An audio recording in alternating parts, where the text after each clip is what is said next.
Okay, boom. A colossal blast of energy just leveled some random patch of wilderness. In the middle of the smoking crater, a ridiculously shiny sword. And then, a voice echoes, Leon. The kid, Leon, is practically vibrating with nerves. The voice booms again. So, tell me, do you think you've got what it takes? He stares, heart pounding. For a guy who's always just rolled with whatever crazy thing fate threw at him, he reaches out, his hand crackling as it touches the blade's aura. A holy sword just pops up and starts talking to me. Sure, why not? The sword wasn't done. Everyone deserves a fair shot, it declared. He grabs the hilt, and zap, a wave of power surges through him.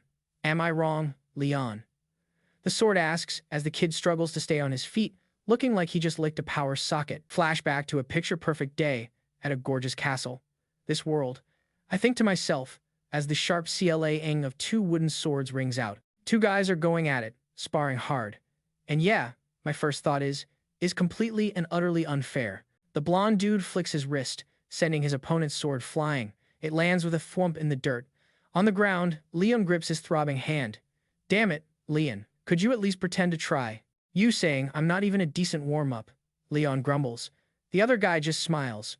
Of course not. There isn't a single person at the Royal Academy who would spar with him if not for Leon. Leon, fuming, retorts.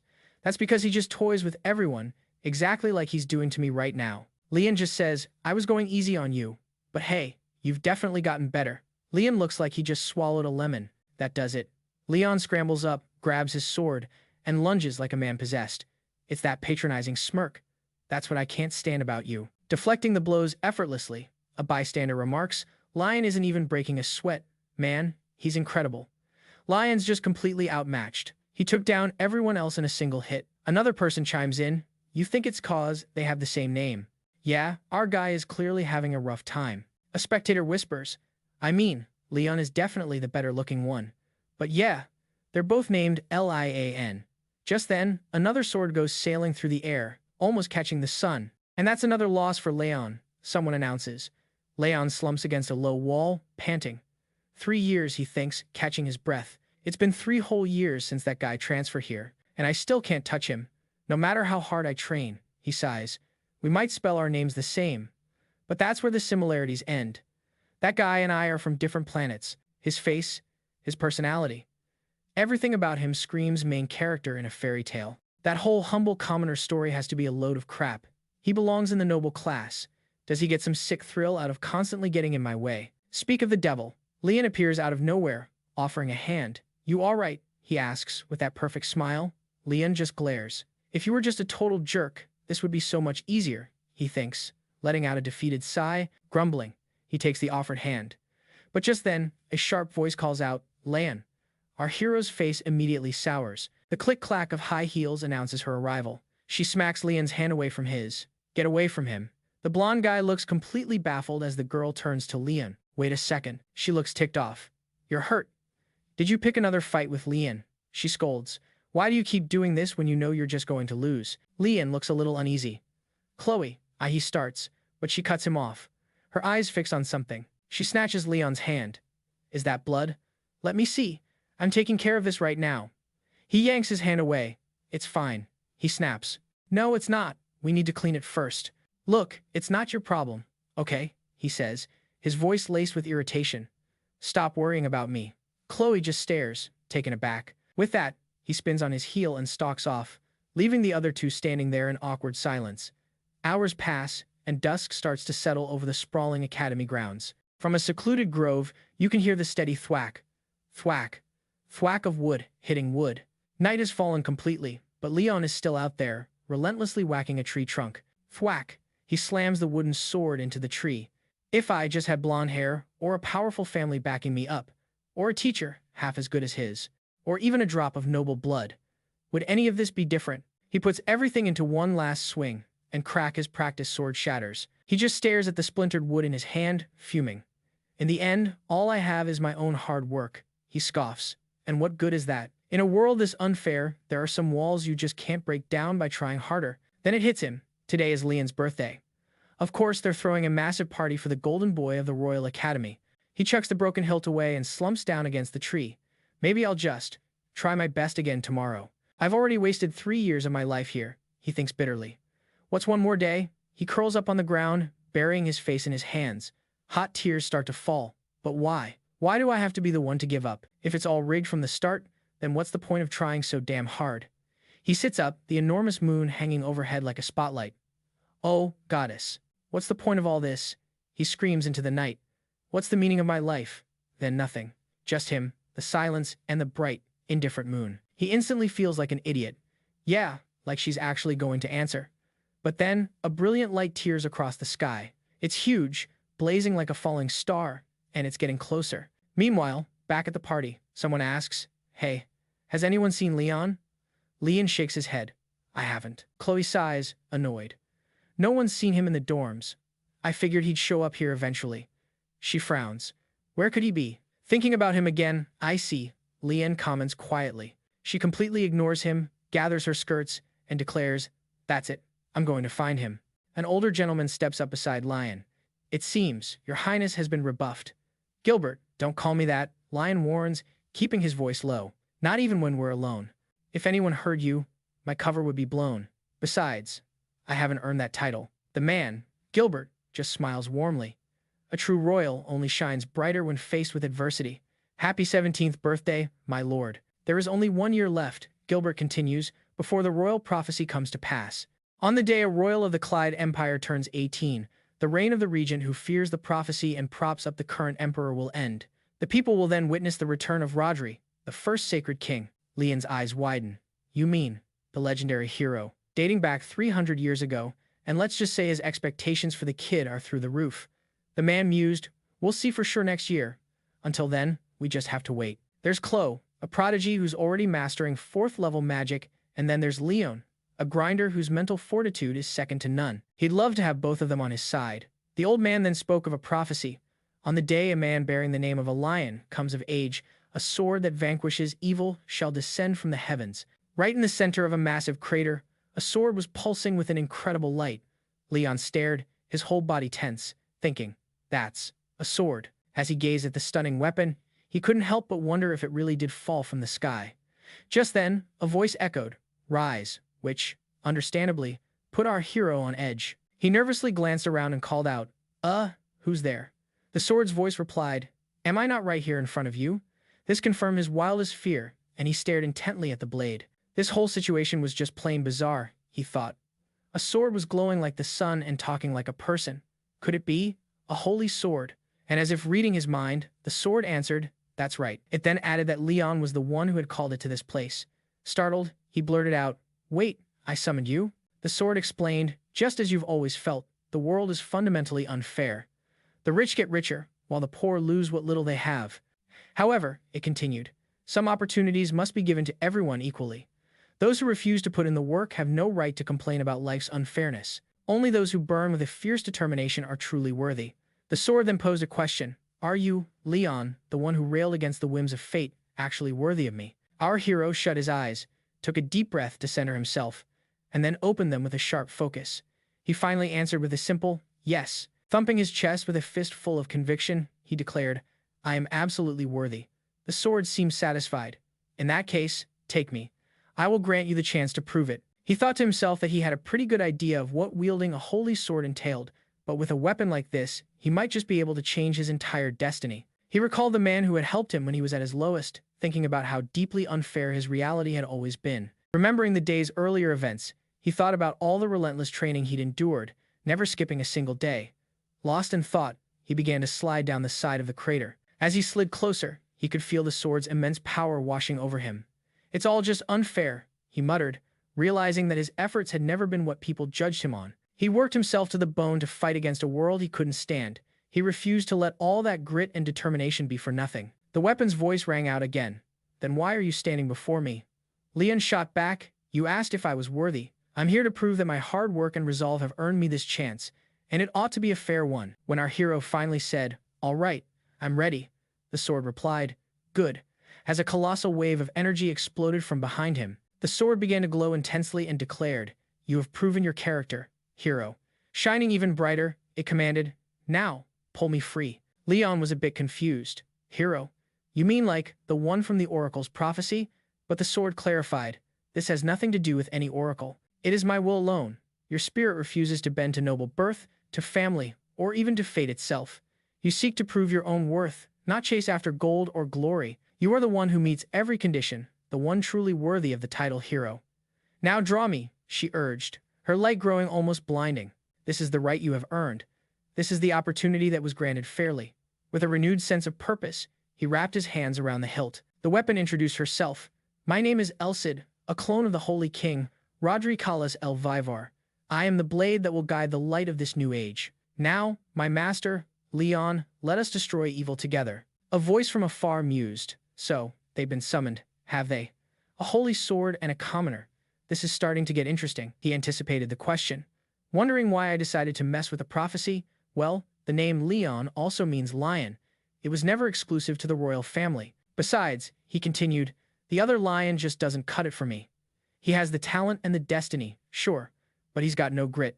The kid hasn't grown up yet. And seeing as Elsid isn't putting up a fight, I'm guessing she's taken a liking to our Leon, too. Am I right? He chuckled to himself. You don't see that kind of thing happen too often these days. Don't you worry, he said to her. With my inheritance, Leon will be even greater than the last hero. It's high time those scoundrels paid their dues. Now, keep a close eye on the sky. Isn't that your job? Suddenly, our hero's eyes fluttered open. He seemed to be somewhere else entirely. He quickly realized he was in his own bed and thought, wow, was that all just a crazy dream? Still wiping a bit of drool from his chin, he sat up and glanced to the side, and there it was. The beautiful, glowing sword was leaning against his wall. He shook his head, trying to clear it, realizing it wasn't a dream at all. The sword spoke. Allow me to repeat myself. This was the opportunity you were given. He stared nervously at the weapon as it added, and don't get any funny ideas. You won't become stronger just by possessing me. You are now facing challenges far greater than the opportunity I've given you, she warned. Those with great destinies must also endure great hardships. You might have to sacrifice the woman you love or the friends you hold dear. She explained that he had chosen this thorny path himself for the chance to live an extraordinary life. Our hero just blinked. Thorny path? Wait a minute. I thought this was supposed to be an opportunity. The sword seemed taken aback for a split second, but she quickly composed herself, closing her small, single eye on the hilt and said, very well. Then prepare yourself. We head to the training grounds immediately. You will show me your swordsmanship. I need to assess your current skill level before I can properly instruct you. Consider this a test, she stated, making our hero gulp nervously. Looking up at the sky, the sword noted, it's still dark. The sun has yet to rise. Later that morning, Elsid asked, why have you been so fidgety? Leon replied in a hushed tone, because it's morning, we're at school, and I'm carrying a giant glowing sword. I kind of stand out. Elsid seemed genuinely confused by his logic. Leon continued, seriously, what am I supposed to say if someone bumps into me? Oh, don't mind me. Just my talking legendary weapon. His master conceded the point. I see. Even in this form, it may present difficulties. Fret not, I have a solution. Our hero perked up. A solution? Without warning, the sword began to shine brilliantly in his hand. In a flash, it dissolved into pure energy and flowed into the back of Leon's hand. He looked down to see a new, intricate mark where the holy sword now resided. Elsid's voice echoed in his mind. I have done this so you may use your hand as a scabbard. In this state, the mark is visible only to you, allowing me to instruct you at any time. Leon wonders, does that count for when I'm asleep, too? And his master is like, well, sometimes I doze off, sometimes I don't. But either way, she can't do a thing while Leon's out cold. The kid suggests, in that case, I could totally stand guard all night.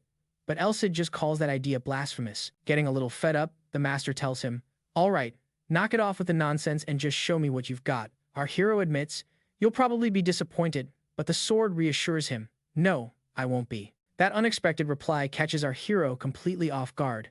Elsid explains that given his circumstances, he did the absolute best he possibly could, acknowledging all the hard work the boy has put in his entire life. She asks, seriously, what kind of teacher would blame a student for something they were never taught? That little pep talk lights a fire under Leon. He focuses, braces himself for the demonstration, and unleashes a massive swing right in front of him, followed by a series of energy-filled blows until he notices something feels different. He's gone through these motions hundreds of thousands of times before, but as he keeps swinging, it dawns on him that this power is only flowing into his hands because someone actually put their trust in him. Then, out of nowhere, Elsid yells for him to stop, making our tense and surprised hero jump. A little flustered, he asks, what's wrong?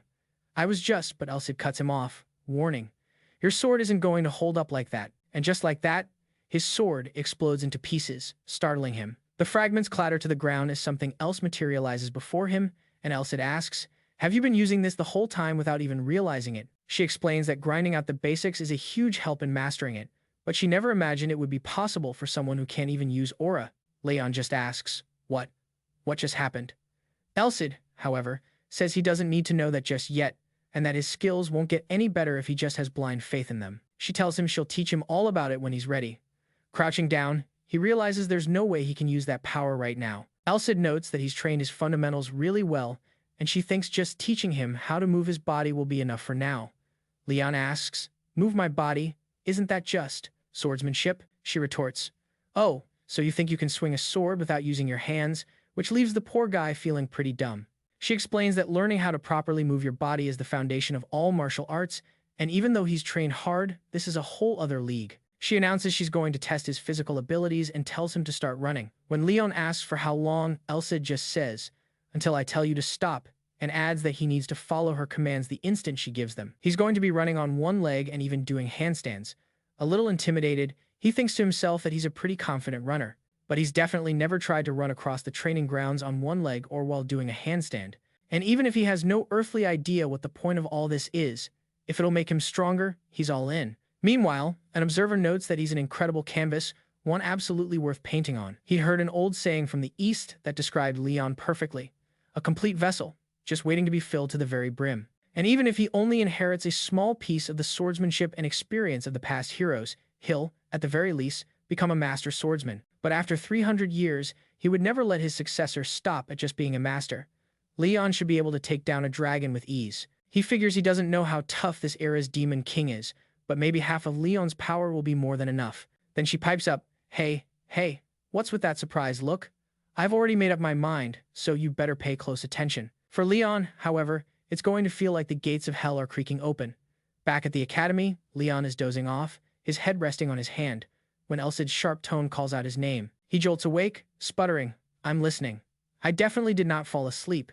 Back in the classroom, he's trying with all his might to pay attention, but he's just so drained from Elsid's test. Besides, he thinks, making sure he doesn't miss a single one of Elsid's lessons is way more important. Just then, the sword says, "I've figured out where to begin your training," and asks, "From your point of view, what do you think you're lacking?" Leon guesses, "My swordsmanship, maybe, or aura," but Elsid tells him he's wrong. "It's your eyes," she says. Stunned, our hero just repeats, "My eyes." She then explains an old proverb: eyes, feet, courage, strength. She lays it out that observation is the most crucial skill, followed by footwork, and then bravery. And as Leon listens in utter disbelief, the sword finishes by saying that pure strength actually comes last. But she quickly adds that, of course, it doesn't mean she thinks it's unimportant. It just means the others are a higher priority, she says. There are a few things in that saying I disagree with, but the eyes being the most important, that part is 100% true. This leaves our hero deep in thought about his eyes. He starts wondering if maybe rolling them around would improve his vision, and begins making a bunch of bizarre faces. And Elsid just says, "Now, you're going to learn how to truly see. I'm going to show you just how useless your eyes have been until now." Leon is surprised and clearly confused. On a beautiful day at the academy, the lecture continues to torture our hero while he mulls over how to see.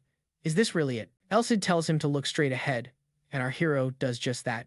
She tells him to use the professor at the blackboard as a focal point and to memorize everything for just 10 seconds. So, he tries to focus, noticing the dark blue blackboard, a middle-aged man with gray hair and green eyes, among all the other little details in the scene. "Time's up," Elsid says.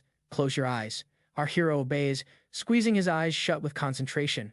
And then the sword asks how many lines were written on the blackboard, leaving our hero absolutely crushed. Leon protests, "You told me to look at the teacher." But Elsid corrects him, "I said he was the focal point, not that you should only times look at him." He realizes he was just staring at the teacher and has absolutely no clue what was written on the blackboard. "You don't remember?" Elsid asks. "I'm positive the board was in your field of vision, but you can't remember anything about it other than the teacher." And after looking for 10 full seconds, "Two," she presses. "Why can't you remember anything about the board?" Totally defeated, our hero says he doesn't know, but the sword says it's simple. She explains, "It's because you only tried to look at what you thought was important." She says that our eyes are wasted far more than he can imagine. Maybe it's a way to filter out unnecessary information, but most people don't use their full field of vision at all. She tells him to focus on his entire field of view and to memorize every single shape reflected in his eyes as if he were looking at a drawing. Just relax your eyes, she says, and that's how you'll discover how to see more broadly. All right, the next part is doing that all the time, not just for a measly 10 seconds. He figured this would be impossible, but he never expected this training to be a cakewalk, so he couldn't exactly start whining now. Okay, look above the blackboard this time, she tells him. You get another 10 seconds. Leon nods. Right, but as he starts to focus, he can feel other people's eyes on him. The blonde-haired Leon looks over, calling his name with a hint of concern. By the time late afternoon rolls around, our guy looks more like a zombie than an aspiring hero. He's pretty sure his eyes are about to pop out and his skull is ready to split in two. Meanwhile, Elsid is chipper as ever. Excellent. Things are going perfectly. She explains that the strain in his eyes is just because they're dry or he's tensing up too much. But that killer headache he's feeling, that's something else entirely. The pain was coming from his dormant attribute finally waking up and unfreezing itself. She explains that it's basically the same thing as muscle soreness. So, you're saying it's like my brain is sore from a workout? Leon asks.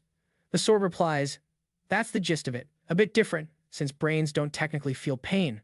But yeah, think of it that way. Besides, she continues, suddenly getting a crazy look in her eye, we're going to keep training. He just says he understands. Now, look at that chandelier up there. How many candles does it have? Our hero squints and guesses. 2. But the sword snaps back. It's 3. You moron. What about that guy who walked past 3 seconds ago? Was he wearing glasses or not? Leon replies, he was, and she immediately fires back. Was he wearing a tie? A bit later she asks, the 12th room on the left, was the light on? Our hero says it was. And the one right above it? Leon just stammers out a mix of yes and no. They keep this up all over campus until they finally get back to the safety of Leon's room, where he lets out a massive internal scream. He clutches his face, practically writhing in agony. Elsid comments, pretty decent for the first day. You even get bonus points for not begging me to stop or take a break. Leon groans. And you would have let me rest if I'd asked? The sword replies with a simple, nope. He couldn't remember the last time he'd been pushed this far. His mind felt like absolute jelly. Elsid then lectures, getting too comfortable is just another way of saying you stopped improving. You can only get so far by doing the same old thing. And even though there are benefits to repetitive drills, it's a huge problem once your body finds the easy way out. The easy way out? Leon asks. She explains, your body gets used to the routine and finds shortcuts. That's why switching things up is absolutely crucial. It clicks for our hero. Is that why we did those weird running exercises? The sword confirms it. Yep, I needed you to start noticing things you're not used to. The kid looked thoughtful after that. She continues, explaining that how people train and live actually shapes their bodies, their bones, muscles, and even their nervous systems develop in different ways. Sailors develop an incredible sense of balance, hunters have an internal compass, and nomads develop eyesight that's off the charts. Leon feels like he gets it now. This training was all about playing to his strengths while fixing his weaknesses, and Elsa decided this was the best place to start. The sword lays it out for him. Your strengths are the stamina you've built up, your positive attitude, and your solid grasp of basic sword techniques. And your biggest weakness is that you're too stiff, both mentally and physically, because you've done nothing but the same drills over and over. Leon then asks about aura and swordsmanship, but Elsie just seems to get annoyed. Look, she huffs, swordsmanship is just a fancy word for how you swing a sword.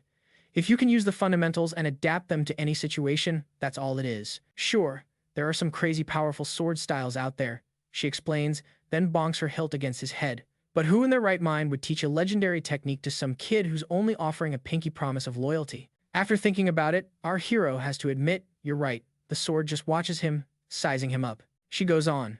And when it comes to aura, there's not much to talk about yet. The other Liam beat you with his aura, right? Imagine the questions people would ask if a nobody like you started using it. It would raise way too many red flags. So, I'll teach you about aura after you've left the academy. For now, you need to master the art of seeing. Feeling determined, Leon pumps a fist. Right, I'm getting totally hyped, but the sword just says, that's not going to be enough. What? The boy asks, confused. She sighs, didn't we just go over this? You'll get used to any repetitive training, no matter how focused you are. She reminds him that he's bound to get bored with the same old methods eventually. Leon starts to get a really bad feeling about this. He stammers, so, what are we going to do? The sword casually replies, oh, nothing major. I'm just going to give you a little punishment every time you get an answer wrong. You won't have the luxury of getting comfortable, and we're starting tomorrow. Leon is filled with absolute dread at the thought. Asterisk punishment. Asterisk Elsid adds, I'm not just bullying you. It's a very effective method called operant conditioning. Your willpower and gung-ho attitude are great, she says, but you still need a little nudge. Our hero stammers a bit, but he knows she's right. If punishment is coming one way or another, he might as well brace himself and just get on with it. Besides, this will build some resilience, right? He thinks. Elsid asks if he's absolutely sure he wants to do this.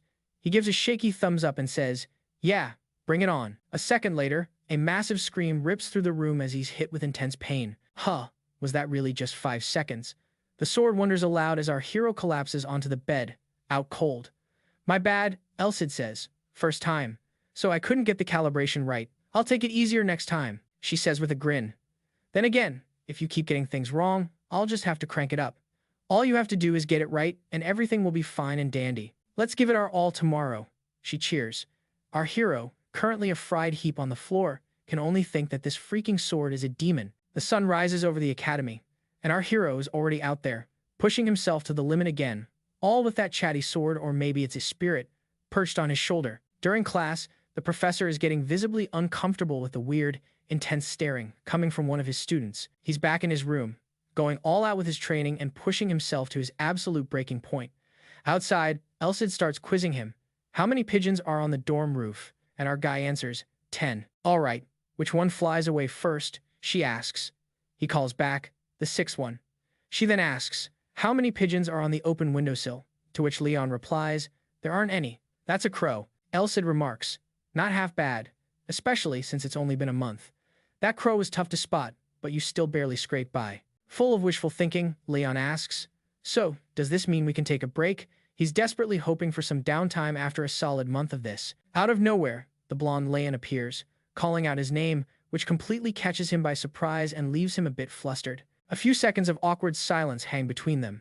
Then, our hero turns to face him with a defiant look and says, well, it's been a minute, Leon. He thinks to himself that he hasn't laid eyes on the guy since his training with Elsid began. Come to think of it, it's probably been 2 weeks since they last spoke. The blonde boy notes, training right after lunch? That's so you. I actually came by because I was a little concerned, he admits. But I see I didn't need to be. Our hero just asks, concerned about what? It's been a whole month since my challenge, he explains. I figured you'd given up like the rest of them. But judging by the look on your face, you seem pretty eager. Leon smirks. Is it that obvious? The other boy smiles back. Yep. The expression on the faces of people who think they can actually beat me is totally different from yours. Pleased with that answer, Leon grins. Huh, good for you. So that's why you hunted me down during lunch, then. In that case, why don't you get going now that you said your piece? The blonde boy sighs. Ouch, so cold. It's been a while since we've gotten a chance to talk like this. Why not chat for a little longer? He suggests. Our hero retorts, what is there to even talk about? The other boy just smiles. 10 minutes is all I need. Leon scratches his head, not quite sure how to reply. In the end, he caves and sits down beside him. They sit quietly for a few moments, just taking in the view. Eventually, the blonde Leon breaks the silence. I'm guessing you've heard the rumor. The one about me not being a commoner. Finding the whole thing ridiculous. Our Leon asks, rumor? Huh? Did you really need to bring that up? It wasn't like you were trying to hide it. Should I start addressing you more formally now? That's not why I started this conversation, he clarifies. Think of this as me, the Leon who's hiding his identity, talking to you not as your upperclassman. Our hero is a little taken aback by his words, but he relaxes and says, sure thing. Do you know why I accepted those duels in the first place? The other guy asks. Thinking back, our Leon replies, yeah. He knew the guy could have just said no, without any real blowback. He could have easily avoided every fight without blowing his cover. The duels only continued out of his own goodwill. Annoyed, he thinks. Asterisk. This is just the victor being generous. Asterisk. Just as he's thinking that, the blonde says, we should just end this already, which catches our hero completely off guard and makes him tense up. The disbelieving boy asks, you mean, end it for real? There's no point in dragging this out, the other one says. The next duel will be our last. Pure swordsmanship, no aura, and we'll use real blades instead of wooden ones. The gravity of the proposal hits our hero hard, and he tries to process it one step at a time. With a challenging look, the blonde adds, and if I win the fight, you become my subordinate. Feeling a surge of anxiety, the boy wonders if this is some kind of play to establish a pecking order. He says to the other, this is basically a wager. Then, what kind of guarantee do I have? He asks. This isn't some magic contract, it's just your word. It could be broken anytime. The blonde agrees. If it were anyone else, that would be true. But you, he continues, are an unbending man whose pride got him here, and you'll take me at my word. you're the type to keep a promise, no matter what. Leon confirms the terms. So if I lose, I become your subordinate. The other boy nods, and Leon looks like he's about to say something else. A flash of excitement crosses his face as he asks, "And what happens if I beat you?" That single thought seems to completely reignite his motivation. The other Leon, however, doesn't even flinch at the idea. He simply says, "I'll give you anything you want, so long as it doesn't bring shame to my honor or my family." Grinning, Leon says, "All right, I'll decide on the day of the duel." "Deal." As he's walking off, the blonde calls out, "Let me know when you're ready. The location needs prep, so I need to know 3 days in advance." They each turn and walk away with a new sense of purpose. A narrator notes that their moment has finally come. Leon, chosen by the whims of the sacred sword, and Leon, the prince scheming to take the throne. This is where their true battle will finally begin. But something seems off with our hero. He looks a little rattled by all this. Not getting it, the being asks, "What's going on? Are you getting nervous and scared now, after coming all this way? You were doing just fine a second ago," Leon answers. "It's not really that. I just honestly want to know if I've actually gotten any stronger." Elsid seems a bit puzzled by his response. Looking down at his calloused hand, the boy says, "This past month of training was incredibly tough, but I just don't feel like I'm any stronger for it," he adds anxiously. The sword listens quietly, wearing a thoughtful expression. The talking weapon explains, "You might not realize it yet, but you're much stronger now. Because of that, you don't need to worry." Elsid adds that his enhanced perception is a different kind of strength, and that's why he can't feel it. He hasn't had a chance to use it properly yet. "But," she says, "I've taken a few other measures besides that." Cutting in, the entity asks, "You have that physical assessment later, right?" The boy agrees. "Just wait," it says, pulling its arm back dramatically, "because something beyond your wildest dreams is about to happen." The entity smiles. "I'll bet you can't even live up to that big talk." A little concerned, Leon has no idea what to expect. A man shouts to a group of boys, "All right, line up according to your numbers. If anyone isn't feeling well, step out now. The rest of you, start warming up." Miserably nervous, our hero remembers that in the last assessment, he was the 9th one called. Even when they test physical skills without any mana, the top spots are always snagged by the nobles. Considering that, hitting 9th place was pretty much the ceiling. When Leon asks what the other Leon ranked, the kid just casually says he's number 1. The sword chimes in that it makes sense, since the blondie obviously puts in the work, though not nearly as much as our hero.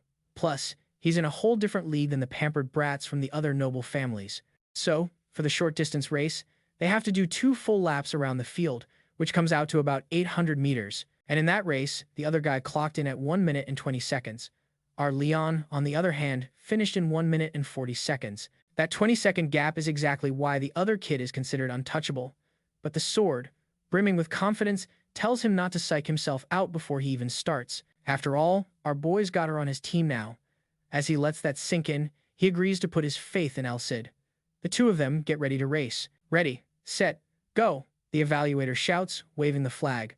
All the students blast off the starting line, each one determined to be the fastest. But one of them is clearly not messing around and goes all out, leaving everyone else completely stunned. Even the blonde Leon is just standing there with his jaw on the floor as our guy rockets past the entire group. He's pushing himself to the absolute limit, holding on to first place.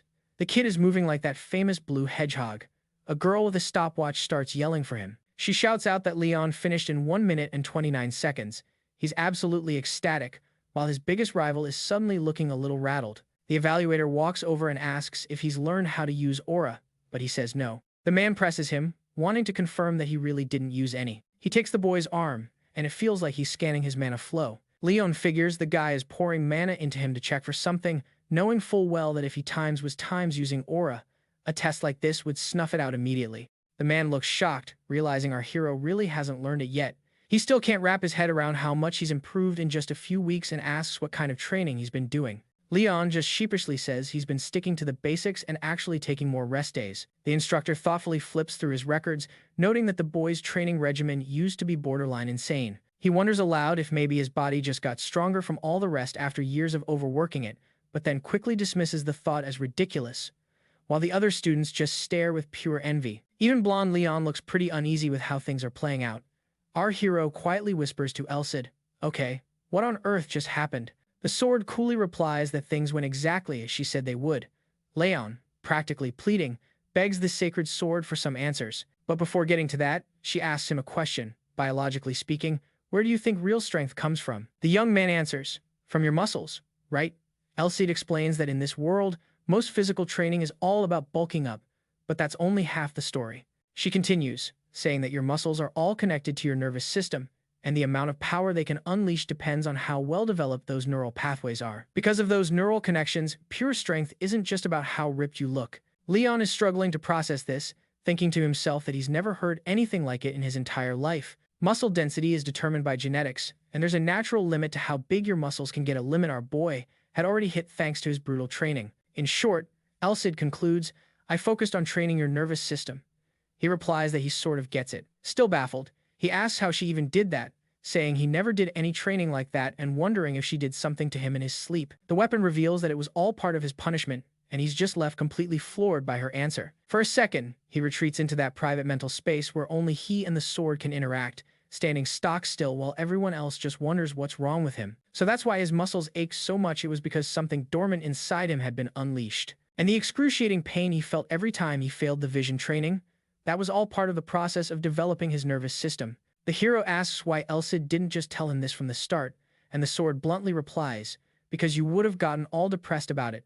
Leon just makes a weird, unreadable face. As he listens to the sword explain that mastering the vision training was his only escape from the pain, he suddenly remembers a conversation with one of his teachers. Then he flashes back to another moment with a fellow student, realizing that hearing the reason for his punishment made him understand why he had to go through with it. Elsid adds that if he hadn't gone through all that, he never would have been so laser-focused. Finally, she drops a heavy hint for him to say thank you. I just did what needed to be done, and I feel fantastic now that everything is going so swimmingly. Leon starts to wonder if she isn't more of a demon sword than a sacred one. He even questions if the sword truly holds the soul of the great hero Rodri, and if so, maybe Rodri was actually the villain all along.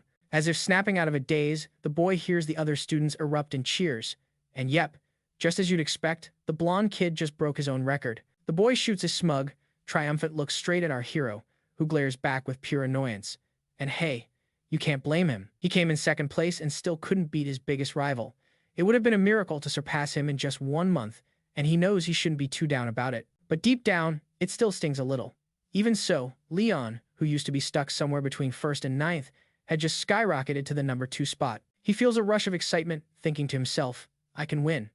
No, I will times win. Back in the dorms that night, all ready for bed, the boy asks what kind of training they'll start tomorrow.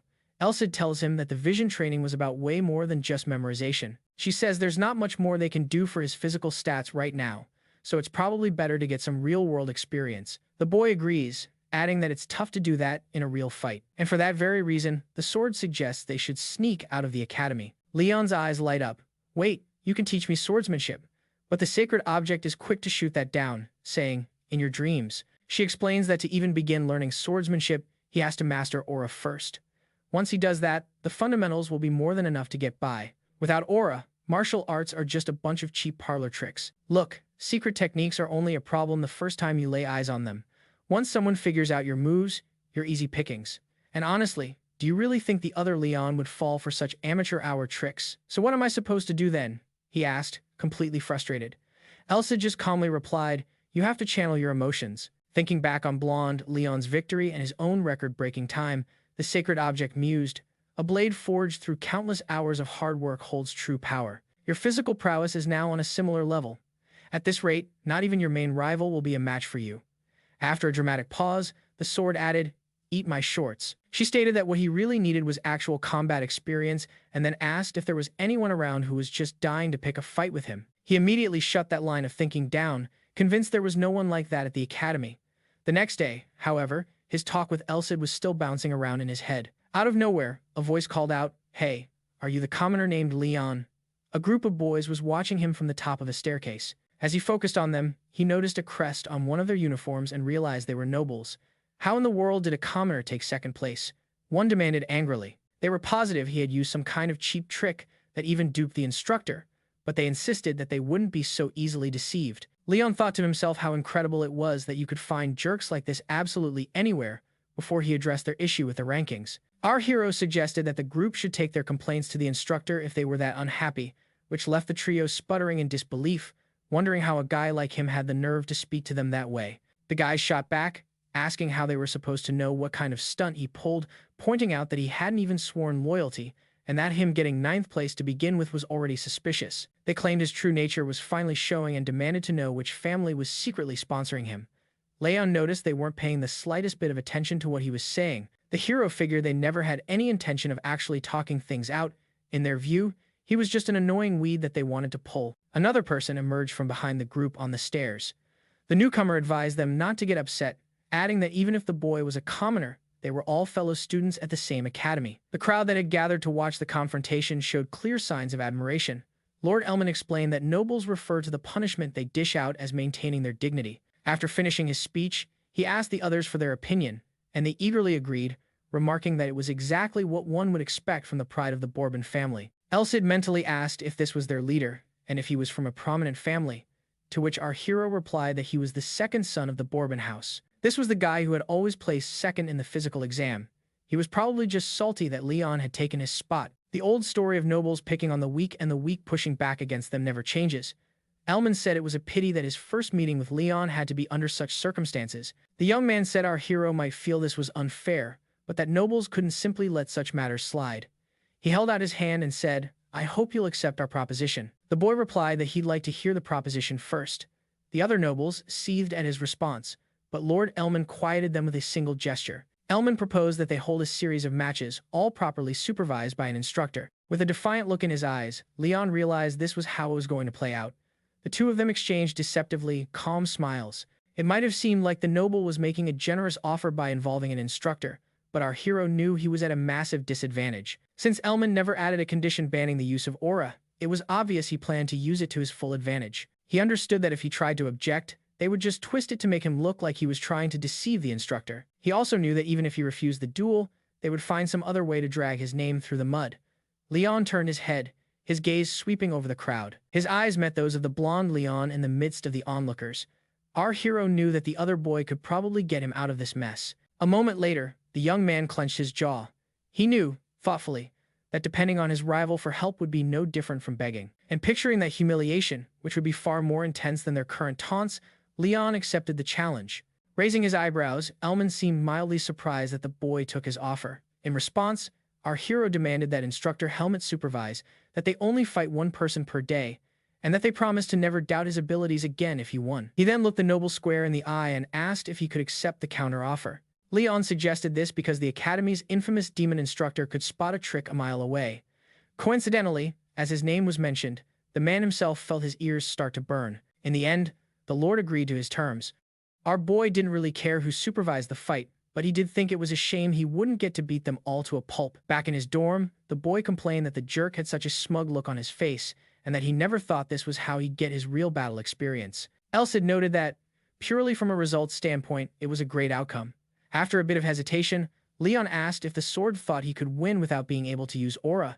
The sword bluntly said probably not, since he'd never fought an aura user before. Then the sacred object seemed to have a stroke of genius and asked if she should show him a way to make things a little easier. Not really following, the boy just asked. What?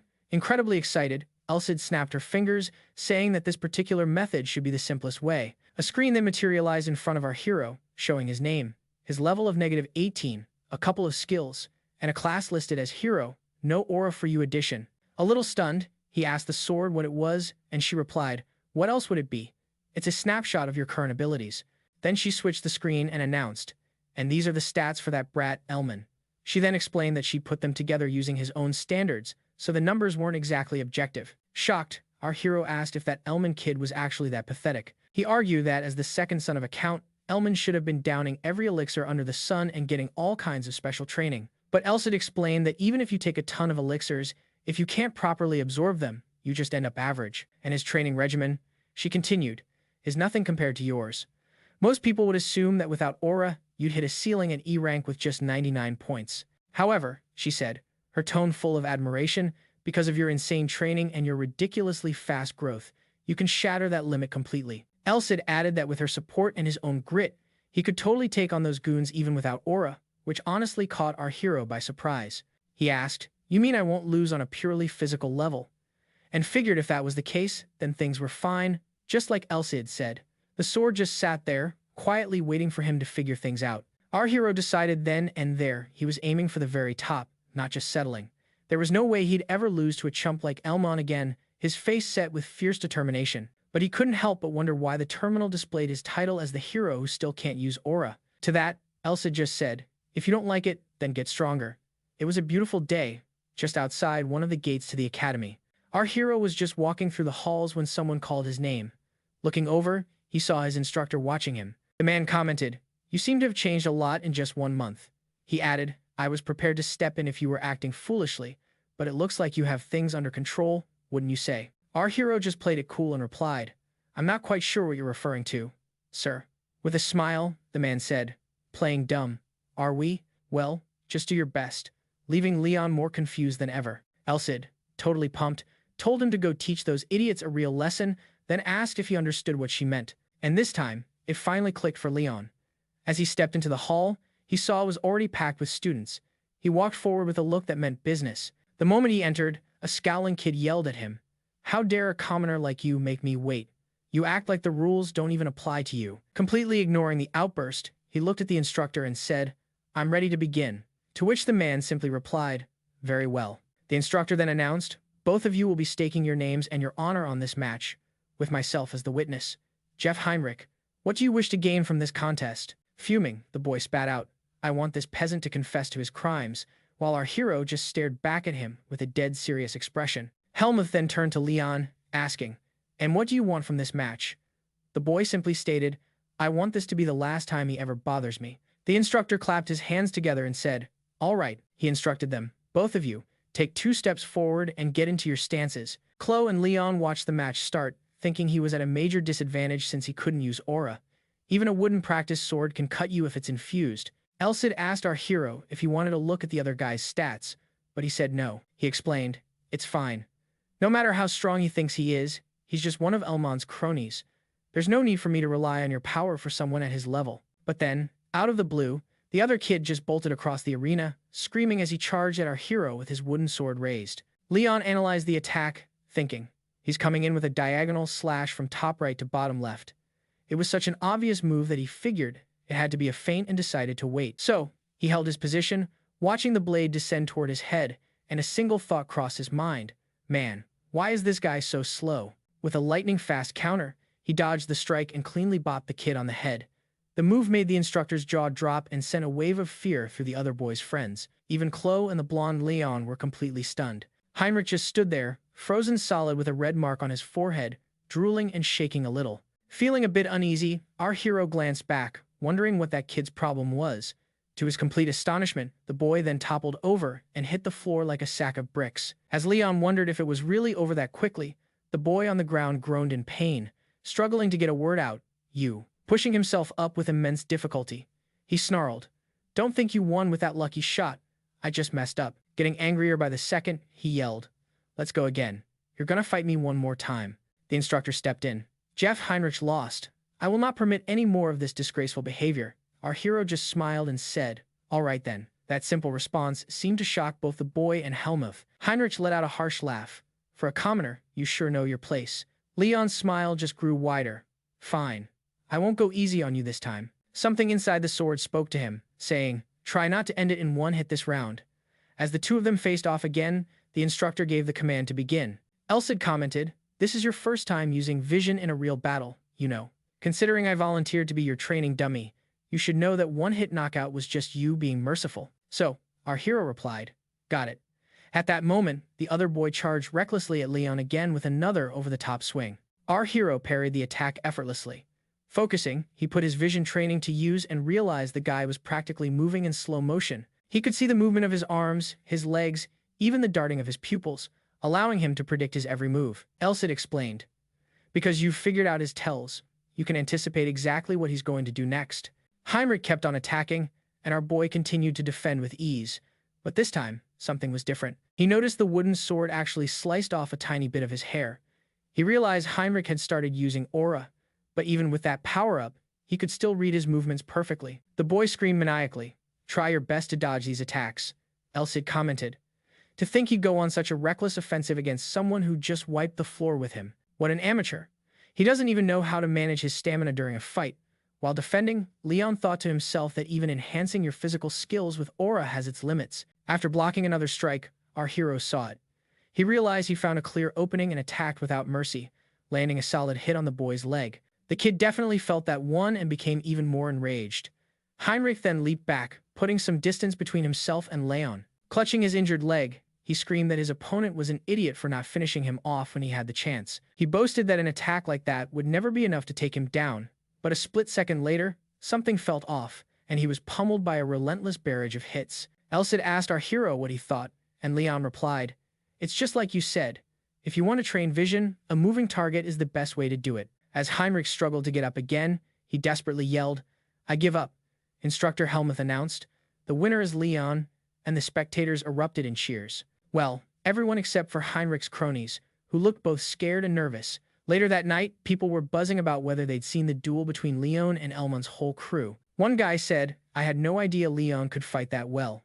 He took on every single one of them, starting with Jeff, and they all lost so badly they had to be sent to the infirmary right after the fight. So, it all came down to Elmond, and everyone was wondering if he was really about to lose to this guy." Elsid scoffed that the other opponents were a total cakewalk, all fancy fencing with no real substance. She couldn't believe they passed for high-level fighters, even with aura. But our hero had a feeling this match was going to be different, and the sword agreed, reminding him that he couldn't let his guard down against Elmond. When Leon walked into the arena, Elmond was already there, radiating a serious aura. Elsid noted, "Well, look who decided to drop the arrogant act," and our boy had to agree. Leon knew that with his aura fired up, Elmond was physically stronger, and he remembered a detail the sword had brought up on the status window earlier. It was a skill called Sword Vision, but since it was only at level 1, he figured it wasn't going to be a massive game-changer. He knew that the scariest moves are the ones you don't see coming, and he worried his special vision might not be enough to read Elmond's playbook. Looking pretty pleased with himself, Elmond commented, "I didn't actually expect to get a turn." Our hero just calmly shot back, "Oh, really? I knew we'd end up here." That comment clearly got under the guy's skin.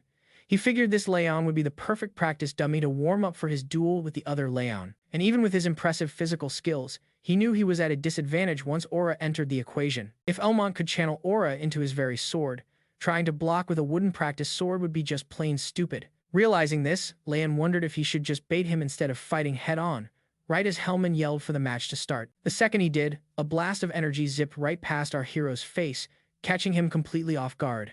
A small nick appeared on his cheek, making him wonder if that was sword energy. Across the arena, Elmond pointed his glowing, aura-infused sword right at our guy. Leon began to think he might be in over his head. The speed gap between them was just massive. His opponent settled into a stance, his aura practically crackling with menace. Our hero thought to himself, "Okay, so he's a total scumbag, but he's also a direct heir to a count's family." With a smirk, Elmond said, "No wonder the others lost to you. If you were just some cocky commoner, I'd have flattened you by now. But," he continued, "it's another thing entirely if you're someone worth recruiting. Consider joining my side, and we can forget this whole silly feud." Just then, something came speeding toward him. Dodging by a razor's edge, our hero's sword grazed Elmond's face. As they reset their positions, a matching cut appeared on Elmond's cheek as he growled. "You, absolutely furious now," he shouted. "You're the arrogant one, just because you picked up a few useless skills." Our hero just smiled. "Is that so?" In his mind, an offended Elsid screeched, "Useless skills." She then called out to Leon, who replied, "Yeah. Did that little weakling just call my technique useless?" She fumed. A bit startled, Leon tried to calm her down, but she just said, "They say mountains and rivers can change in 10 years, and yet, after 300 years, I'm getting dissed by some bedwetting brat." Leon felt a threatening aura suddenly surge from his sword. "You see that kid with the shiny white teeth?" she demanded. He stammered that he did. "Let me tell you, there is no greater insult to a teacher than getting lectured by a student, so if that boy still has all his teeth by the end of this fight, you're the one who'll be punished," our hero thought. "Well, 1 or 2 won't be enough. Then, guess I'll have to take out as many as I can." Elmond looked taken aback by Leon's sudden surge of fighting spirit. What's with this sudden vigor? And with incredible agility, our hero launched himself forward. He unleashed a storm of attacks, forcing the other guy to defend for his life. Helmond himself was shocked by the sheer power of the blows. In the crowd, people murmured that Elmond was being pushed back, but the blonde Leon shook his head. "No. He's on the offensive, but Elmond hasn't been forced out of the ring." Back in the arena, our hero was thinking this was rough. He was pushing himself to the limit, all because of his opponent's blasted aura. Up in the stands, blonde Leon observed that if this kept up, it would just become a battle of stamina. Full of rage, his opponent complained, "You're just so persistent. You should have stayed on the ground." Ready for another round, our boy shot back. Look who's talking. He prepared to use his vision to compensate for what he lacked in raw strength and speed. This power let him anticipate his opponent's moves, and Lion figured if he could just see the attack a split second sooner, he could overcome his disadvantage. He needed to read the movements more precisely, more quickly, and with a wider perspective, until suddenly everything around him seemed to slow. "This is nuts," someone yelled. "It's like they're fighting underwater." Our hero seemed to block an attack moving at the speed of light and then settled into a stance that perfectly mirrored his opponent's. Thrilled, our boy knew his plan was working. Elmont, even angrier, cursed at him. "You're telling me you really can't use aura?" The examiner couldn't detect any aura from the hero, either, and was stunned he'd managed to push his opponent so far. With a wicked smile, Elmont said, "I can't believe you're forcing me to use this against you." A really bad feeling crept over Leon as he wondered what was coming next. Elmont activated a new power around his body and his sword, and our boy recognized it as arcane fencing. He was seriously annoyed, as if this guy wasn't enough of a handful with regular thrusts, stabs, and slashes. Focusing his own power, our hero knew he couldn't waste a single moment. As the other man moved in to strike, Leon's vision screamed thrust, and he knew he could dodge it. Elmont came at him with full force, and our hero sidestepped it perfectly. But then something happened after the strike that he never saw coming. That attack was a feint, a technique designed to work only if the opponent dodges. Morbin's secret technique followed up with a direct blow to the torso that was guaranteed to hit the ribs on a dodge, and you can't exactly fight with broken ribs. Even though his vision showed him the true path of the sword, he had no way to escape it. "I'm going to get hit, and I'm going to lose," Leon thought. In that instant, his eyes blazed, and his hair stood on end, making him look like a certain famous legendary warrior. As he internally screamed, "Move!" our hero seemed to plant his feet so hard into the ground that his clothes ripped from an intense surge of power. But that power was just to launch himself straight up and over his opponent. Elmont looked up, completely stunned and disbelieving what he just saw. From above, our hero brought his sword down hard, landing a blow that Elmont definitely felt. Leon zips behind Elmont, who just stands there, completely dumbfounded that he actually got tagged. He shoots daggers at Leon, absolutely fuming. From the crowd, someone pipes up, "He only got his left arm, though. Is fighting one-handed against two really gonna work out for Elmont?" But another spectator chimes in, "Who cares about the arm?" The real shocker is that the Bourbon family's famous arcane fencing actually got beaten. Meanwhile, Elmont thinks to himself, "This isn't over. I can still use both my hands for a frontal assault, and that's where I'll have him. And when I do, all these aura-powered strikes are going to push that flimsy wooden sword right past its breaking point." So his new game plan is simple: break Leon's sword. He charges forward, yelling, "You've been dancing right in the palm of my hand, you commoner." With a clean upward swing, Leon connects perfectly, sending Elmont's sword flying out of his grasp. The kid just stares blankly, like his brain hasn't caught up yet. The very next second, he catches a brutal blow right to the mouth.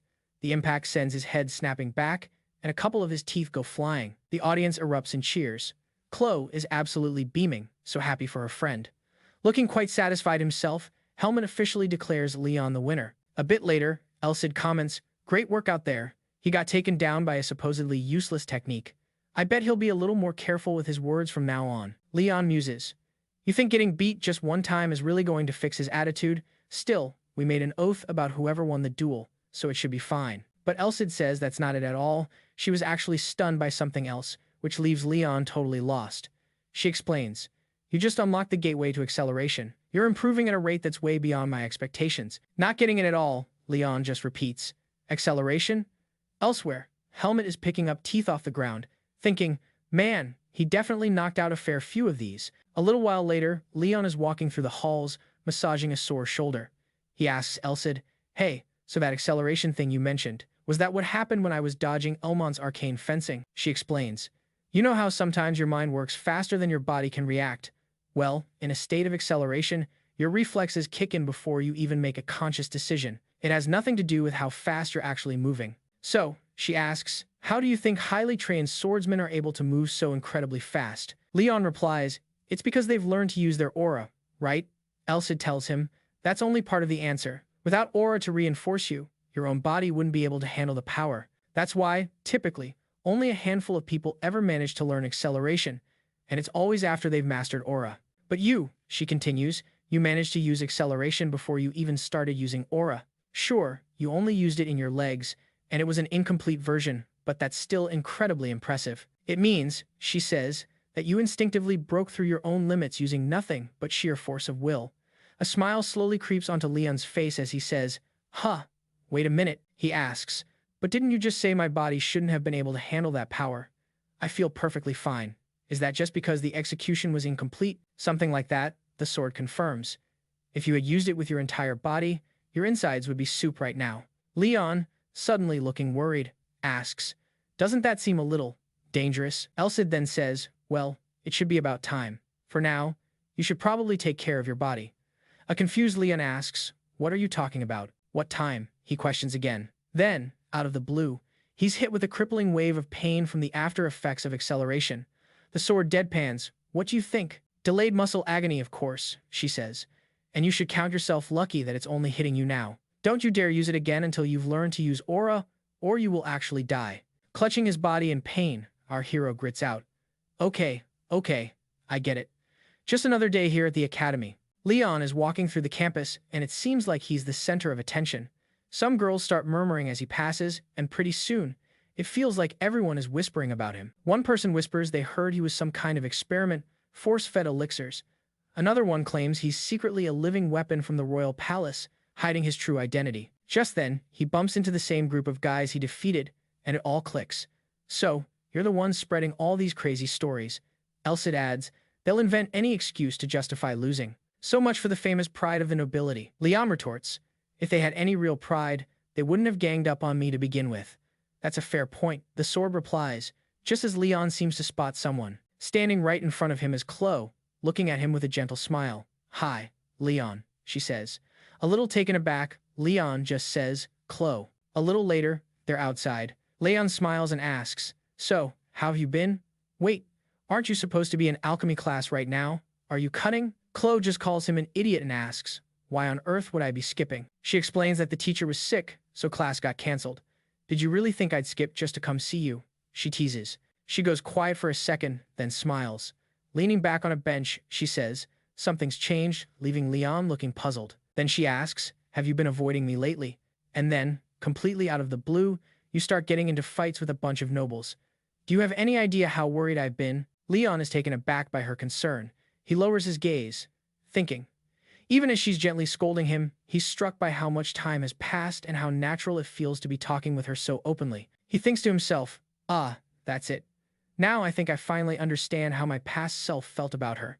How envious he was that I got to be the one standing here with her. He was completely overwhelmed by an inferiority complex, always believing there was nothing special about him at all. He remembers how much he hated this world, where all his hard work got him nowhere, and how he turned all that frustration inward on himself. Then he recalls the day the sword appeared, telling him it would give him the chance to prove he was right. Chloe continues, "After all those fights, you're the talk of the entire school.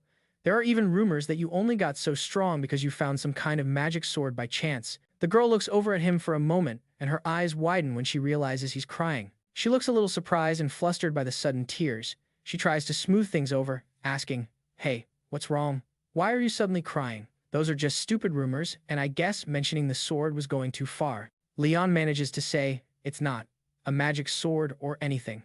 Chloe just continues to look at him, her face etched with worry. He thinks to himself that even though Elsa can be incredibly rude and has a pretty terrible personality, she was the one who pulled him up when he was at his lowest point. Meanwhile, Elsa wonders to herself, when did he suddenly mature, even if it's just a little?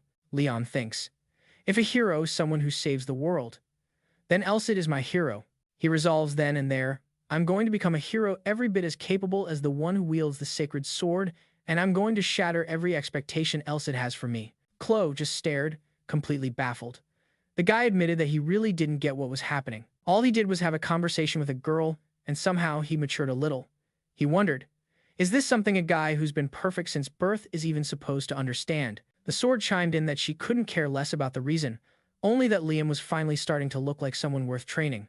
Then, completely out of the blue, our hero was hit with a wave of chills and goosebumps, causing his friend to call his name in concern. Later that night, back in his dorm, he was just lying there, lost in thought. He mused that he really had changed. He recalled Chloe telling him he seemed so much better now, which had left him confused. She'd explained that he wasn't so on edge anymore and seemed to be looking forward. She mentioned he was starting to look like Leon, but with a key difference. It was like one was always looking up, while the other was looking ahead. Her words caught Liam by surprise, and he found himself wishing he could just talk to Leon every now and then. He didn't have anyone in his circle he could be truly open with, who would just stand by him. So, he just mumbled, "All right, I'll see what I can do," before curling up in bed and whispering an apology to Chloe. Sorry, he thought, I just don't think I can pull this off. He was convinced their next duel would be their last. Meanwhile, somewhere else, the blonde-haired Leon stared out into the night, thoughtfully murmuring, Liam. The following day, a loud crash echoed as someone slammed into a training dummy. It was our hero, standing over the splinters of yet another broken wooden sword. Elsid marveled that even a brand-new practice sword couldn't hold up.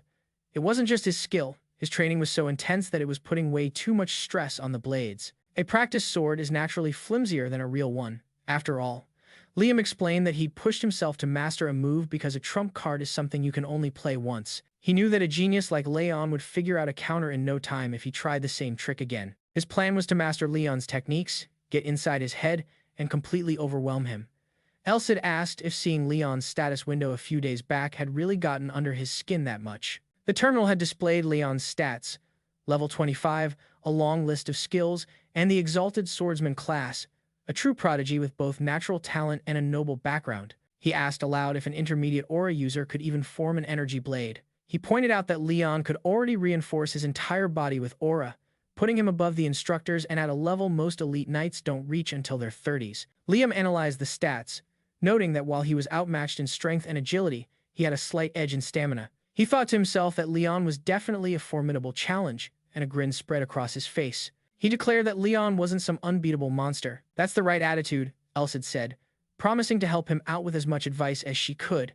She told him to build on that confidence and get ready to win, which made our hero look totally pumped. But then he called out to Elsid and asked, Hey, just suppose. What if I lose to Leon? What are you going to do then? The sword was taken aback and flatly refused to answer. When Liam asked why not, she simply said it was part of his test.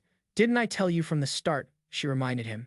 The trials you'll face will be far tougher than any opportunities you're given. Feeling a bit overwhelmed, he asked if this wasn't a little steep for a first trial. Elsid replied that this single fight could be the defining moment of his entire life. She promised that if he managed to beat Leon, she would explain everything, and once he heard it all, he'd finally understand why.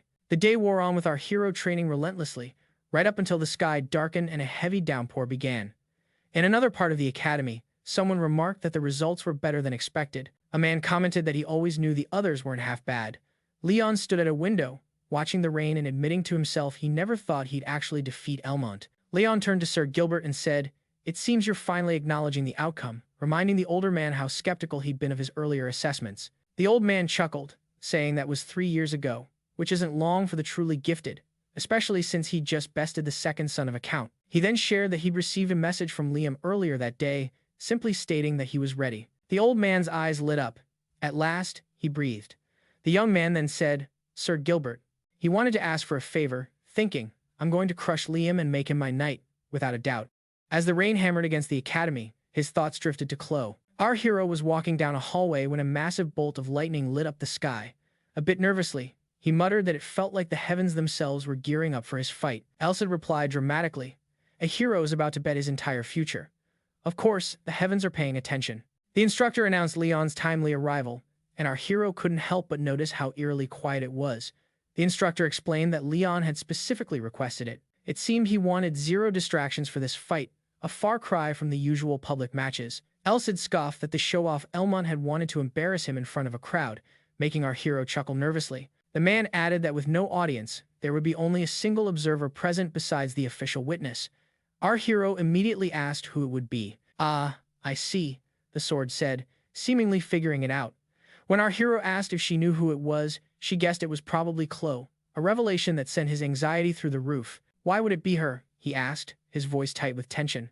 Elsid sighed, saying Liam really didn't have a clue what was going on. She explained that since Leon believes Liam has a crush on Chloe, he's using this duel as a way to push her towards him, noting it's a classic tale of a king and his loyal knight vying for the same woman. That's when it clicked. He remembered Leon's condition that if Liam lost, he'd become his subordinate. The realization infuriated him as he thought back on his interactions with Leon sitting under that tree, the terms of their duel, especially the part about him having to serve Leon if he lost. It all made sense now. Having Chloe watch was the perfect psychological play. Leon was drawing a bold line in the sand, establishing who would lead and who would follow. It was a cunning and meticulous plan, exactly the kind of thing Leon would do. And naturally, This whole scheme completely ignored how he or Chloe might actually feel about it. He'd had his suspicions before, but now he was certain Leon was a top-tier noble, through and through, model. So, this guy is the type who plays mind games and messes with people's emotions. It's a classic power move, one that makes it clear he sees everyone else as beneath him. He's getting pretty ticked off, wondering if this is really what it means to be a noble. If so, it leaves a seriously bad taste in his mouth. Elsa notices our hero's fists are clenched tight, points out that he's angry, and Leon's just like, "You bet I am. I never should have done this," he thinks. "Now I'm going to have to teach that fool a lesson." Over in the combat arena, the two Leons face off before their judge. The blonde one, with a grin, says, "You're late." With a look of pure determination, our Leon replies, "No, you're just early." Looking around, he asks, "So, where's the observer? I heard you called someone." The man smiles and says he's somewhere they can't see, adding that it wouldn't be fair if he got distracted and made a mistake, as that would just become an excuse. Our hero, smirking, asks, "Oh, is that really how it is?" All fired up, he says they should get started right away. But the blonde Leon holds up a hand, pulling out a small jar and taking out a pill. And just like that, he swallows it. Our hero, completely baffled, asks, "What in the world did you just eat?" He explains it's an aura-suppressing pill, because even though he promised not to use his aura, it might activate on its own, which would be a problem. Our Leon looks a little on edge about that. The instructor hands him his weapon, and he asks if they're ready to begin. The two opponents square off, ready for action, and our hero thinks to himself that the other Leon is completely serious, a huge change from his usual laid-back self. But when it comes to pure focus, he's not about to lose either. Helmet gives the signal to begin, and the swords clash in the arena, with the noble Leon attacking and our hero on the defensive. He seems a bit tense, maybe even a little nervous. Meanwhile, the other guy charges right at him. He then unleashes a volley of quick strikes, all of which are skillfully deflected by our hero. Our boy thinks, "Okay, I definitely overestimated my own strength. I won't last 30 seconds if I keep taking these hits head-on." Without a moment's rest, the noble rushes him again with full force. Still tense, our hero just manages to block the blow. A little shaken by the situation, he thinks the noble's sword moves like a whip. He's quickly realizing that this Leon is in a completely different league compared to Elmont, and on top of that, there's something else going on. Our Leon is using Rodri's vision, but the noble's image is blurrier than any opponent he has ever faced. He knows he needs to get a grip. The gaps in the image will have to be filled in by his memories of their many past fights. As the boy continues his relentless attack, an impressed Gilbert wonders aloud if this is really just a duel between students. Helmet, equally amazed, thinks that even without using aura, their fencing skills might actually be better than most knights. Our hero has a simpler thought. He's strong. A total monster. While the noble Leon is wondering when this guy got so strong, Gilbert continues to watch the fight, completely mesmerized by what he's seeing. He thinks to himself that he always knew his lord was a genius, but he never dreamed Leon would be able to keep pace with him. The noble keeps hammering our hero with attacks, who suspects this next one is a double feint. There's something more to it. Pushing his vision to its limits, he finally gets a read on the pattern and lunges forward at the exact same time he's being attacked. A moment later, there's a fresh gash across our boy's chest plate, but it's the noble Leon who's in shock, watching a lock of his own hair float through the air, sliced clean off by his opponent's sword. Our hero resets his fighting stance as strands of blonde hair drift down onto the arena floor. The noble seems slightly annoyed as he checks his new haircut. Our hero catches his breath, wondering why Leon's attacks after that first one didn't have the same power behind them. Then, a look of worry crosses the noble's face as he realizes our hero intended to drag this out into a battle of stamina from the very beginning. He watches him calmly control his breathing. In the next moment, our hero cracks a smile, just as the blonde Leon wonders if he's walked right into a trap. The two opponents lock eyes across the arena. Our Leon's plan is simple: get in close, drain his opponent's stamina, and then slowly turn the tables in his favor. It's a tactic that leaves absolutely no room for error, a strategy with nothing flashy about it at all. The noble thinks he can feel an incredible will to win coming from him, and he knows he has to break that spirit first. If he can't do that, he'll never be able to make him submit. The noble suddenly starts using one of his techniques. Gilbert, at the table, is stunned, thinking, he's using quick steps. That's a secret technique from the imperial family he's using right there. Our hero, feeling the pressure, recognizes it as a technique that uses muscles and blood flow to let the user push beyond their physical limitations. The noble thinks that even though it's not the complete technique since he can't use his aura, half of its power should be more than enough. Our Leon digs deep too, cranking his perception up to the absolute maximum. His opponent then charges at him with a devastating strike, but our hero manages to fend it off. The noble thinks, that cut was too shallow. Did he actually dodge that? Clutching his injured arm, our hero wonders if that was really the quick steps technique and if he's truly not using any aura. Elsid whispers in his ear. He didn't use aura. Our hero jumps, startled, but quickly calms down and asks, "Are you serious?"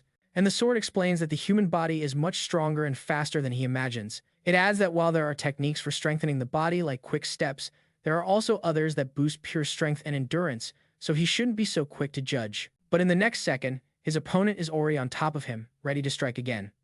Annoyed, he shouts, "How dare you get distracted? And why do you look so calm?" Sensing the attack, our hero shoots back, "I could say the same to you. Are you only just now using your secret swordsmanship?"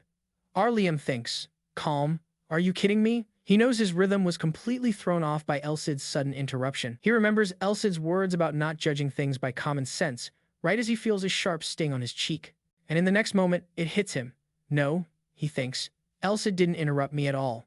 He then plants his feet firmly on the ground. While his opponent is focused but visibly tense, our Leon realizes he's only 5 or 6 steps from the edge of the ring. He's been getting pushed back this entire time. In that moment, our hero's entire demeanor changes, becoming far more intimidating. Gilbert, who is still in a state of shock, thinks the whole atmosphere has shifted, but that there shouldn't be any way to break through Leon's level of quick steps. Our boy had always thought there was only one way to win this, and that was by weathering the storm of attacks.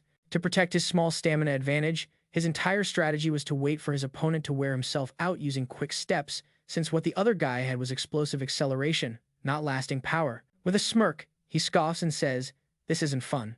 The noble boy looks tense and completely confused. And so, our hero begins to truly focus. All he could rely on was the strength he built with his own 2 hands. And from where the young noble stood, Leon had never looked so massive. A huge grin spread across his face as he thought, "That's right, this is the real me." Deciding then and there to make him his subordinate no matter what, he launched himself forward with quickstep one more time. The man figured that spamming an ability like that without aura should have pushed him to his absolute limit by now.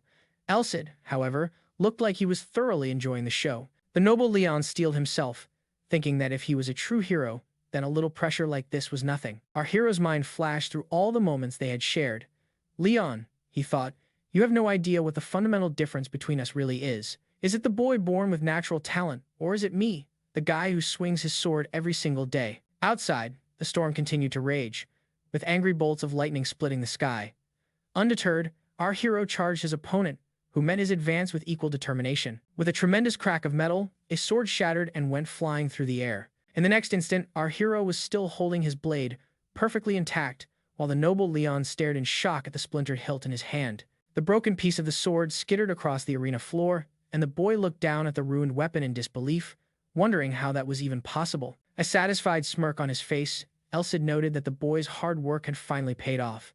He explained that the duel was decided by the trick he'd learned from Elmont's rising strike. It was a totally unorthodox technique, designed to mess with an opponent's timing. He said this while fondly recalling the moment he used that very move to defeat the boy. He continued, saying that the most crucial part was that they had broken a very different number of swords in their lifetimes. Looking down at the devastated young man on the ground, he said that because the boy was so gifted, his body could push beyond its physical limits. He, on the other hand, knew the limits of a sword. He then added that if they had been using real blades, the outcome might have been completely different. Just then, our hero walked up and pointed his sword at his defeated rival. He smiled and said, "I won, Leon." Gilbert began to clap enthusiastically, announcing that it was confirmed and that the victory belonged to the boy. Elsid noted that he just had a realization of his own. If he had lost, he would have become the noble Leon's subordinate. That led him to ask what the boy's request would be if he were the one to win. He recalled the boy's promise to grant whatever he desired, so long as it didn't hurt his reputation or his family. Everything else was fair game. He thought with satisfaction that, come to think of it, there wasn't really anything he needed. The boy spoke up, saying that he lost fair and square, and since he was the one who started this, he would accept the consequences. He declared that a promise is a promise and asked what our hero wanted from him. But Leon just smiled at him, completely unbothered, and casually said he'd tell him later, leaving the noble stunned. He explained that he didn't have anything in mind right now, but would let him know once he thought of something, asking if that was all right. The boy and Gilbert looked utterly baffled, but he just smiled and said it was fine. Wincing from a dull ache, our hero thought that even though he finished the fight without using acceleration, he still felt like he pushed himself way too hard since his opponent was Leon. After all, a gentle voice suddenly called out, "Oh, light of healing. Please grant rest to the wounded." And just like that, Chloe appeared, casting her healing magic on our hero. His eyes lit up. Wow, I feel lighter already. This is exactly what I'd expect from a rank 4 healing spell, he said, thanking her for being the match observer. The girl looked more hurt than anything, her eyes welling up with tears. I just don't understand you or Leon, she cried. So what if you lost? Our hero recoiled a bit as she wiped her tears and added, You've gotten so much stronger. Then she asked if he was planning to leave the academy, which caught our hero completely off guard. He asked how she could have possibly known that. Chloe sighed, saying she knew him like the back of her hand and that he was such a fool. Leon looked relieved and happy, but he mentioned that he thought she would try to stop him. Annoyed, she shot back that she couldn't believe he'd say that when he had no intention of listening to her anyway. She said he had always been that way, constantly pushing past limits people thought were unbreakable, and in the end, he always succeeded, even if it took a bit longer this time around. Leon countered that he thought it was pretty quick, considering how tough it was, but Chloe insisted he took a long time, way too long. She seemed lost in thought while our hero chuckled at the situation, and soon they were both laughing uncontrollably. He told her he was fine for now and that she should go give Leon a piece of her mind for him. The girl asked if she wasn't supposed to heal him. He explained that the stubborn guy might not let on, but he was probably incredibly depressed and in shock. So, he figured, a little tough love from his girlfriend would help turn this loss into fuel for his future growth. And with that, he was leaving Leon in her hands.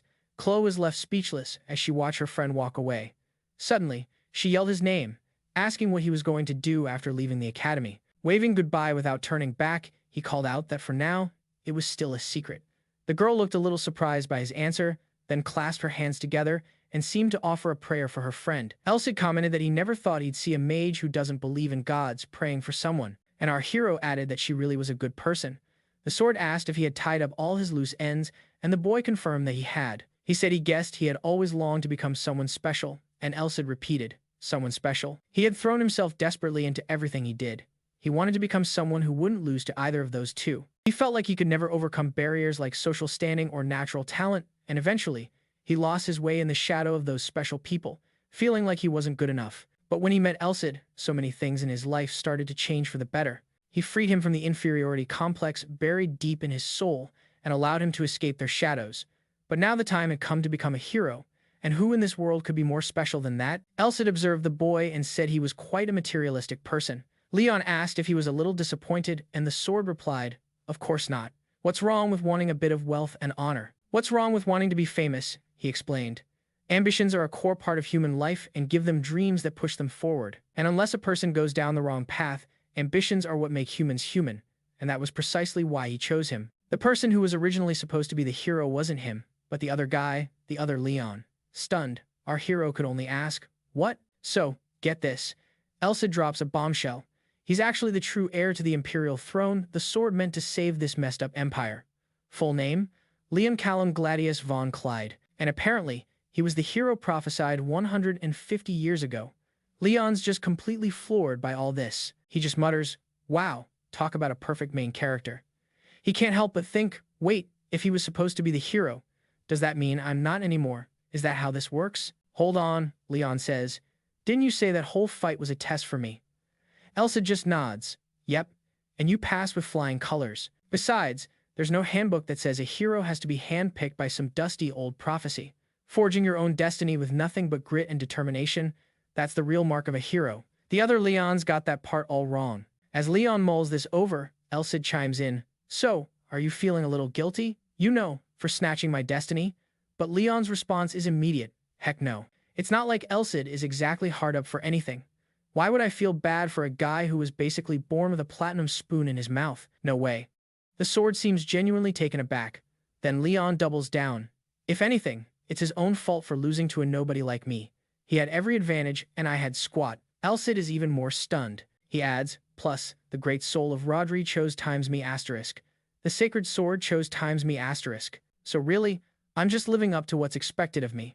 Hearing this, Elsid lets out a sound of pure satisfaction. The very next day, our hero put in his papers to drop out of the academy. His instructor was pretty bummed to see him leave for the adventurer life but promised to write him a glowing letter of recommendation. And get this, apparently, his throwdown with Elmond's crew lit a fire under everyone, commoners and nobles alike. The whole academy's got a new vibe now. With all that settled, he figured he was finally, truly done with that place for good. Fired up for a fresh start, he declares. All right, next stop, the free city of Blaine, the hub for adventurers.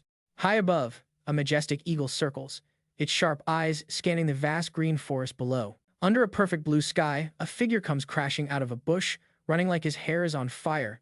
It's our hero, of course. He finally skids to a halt, gasping for air. Free.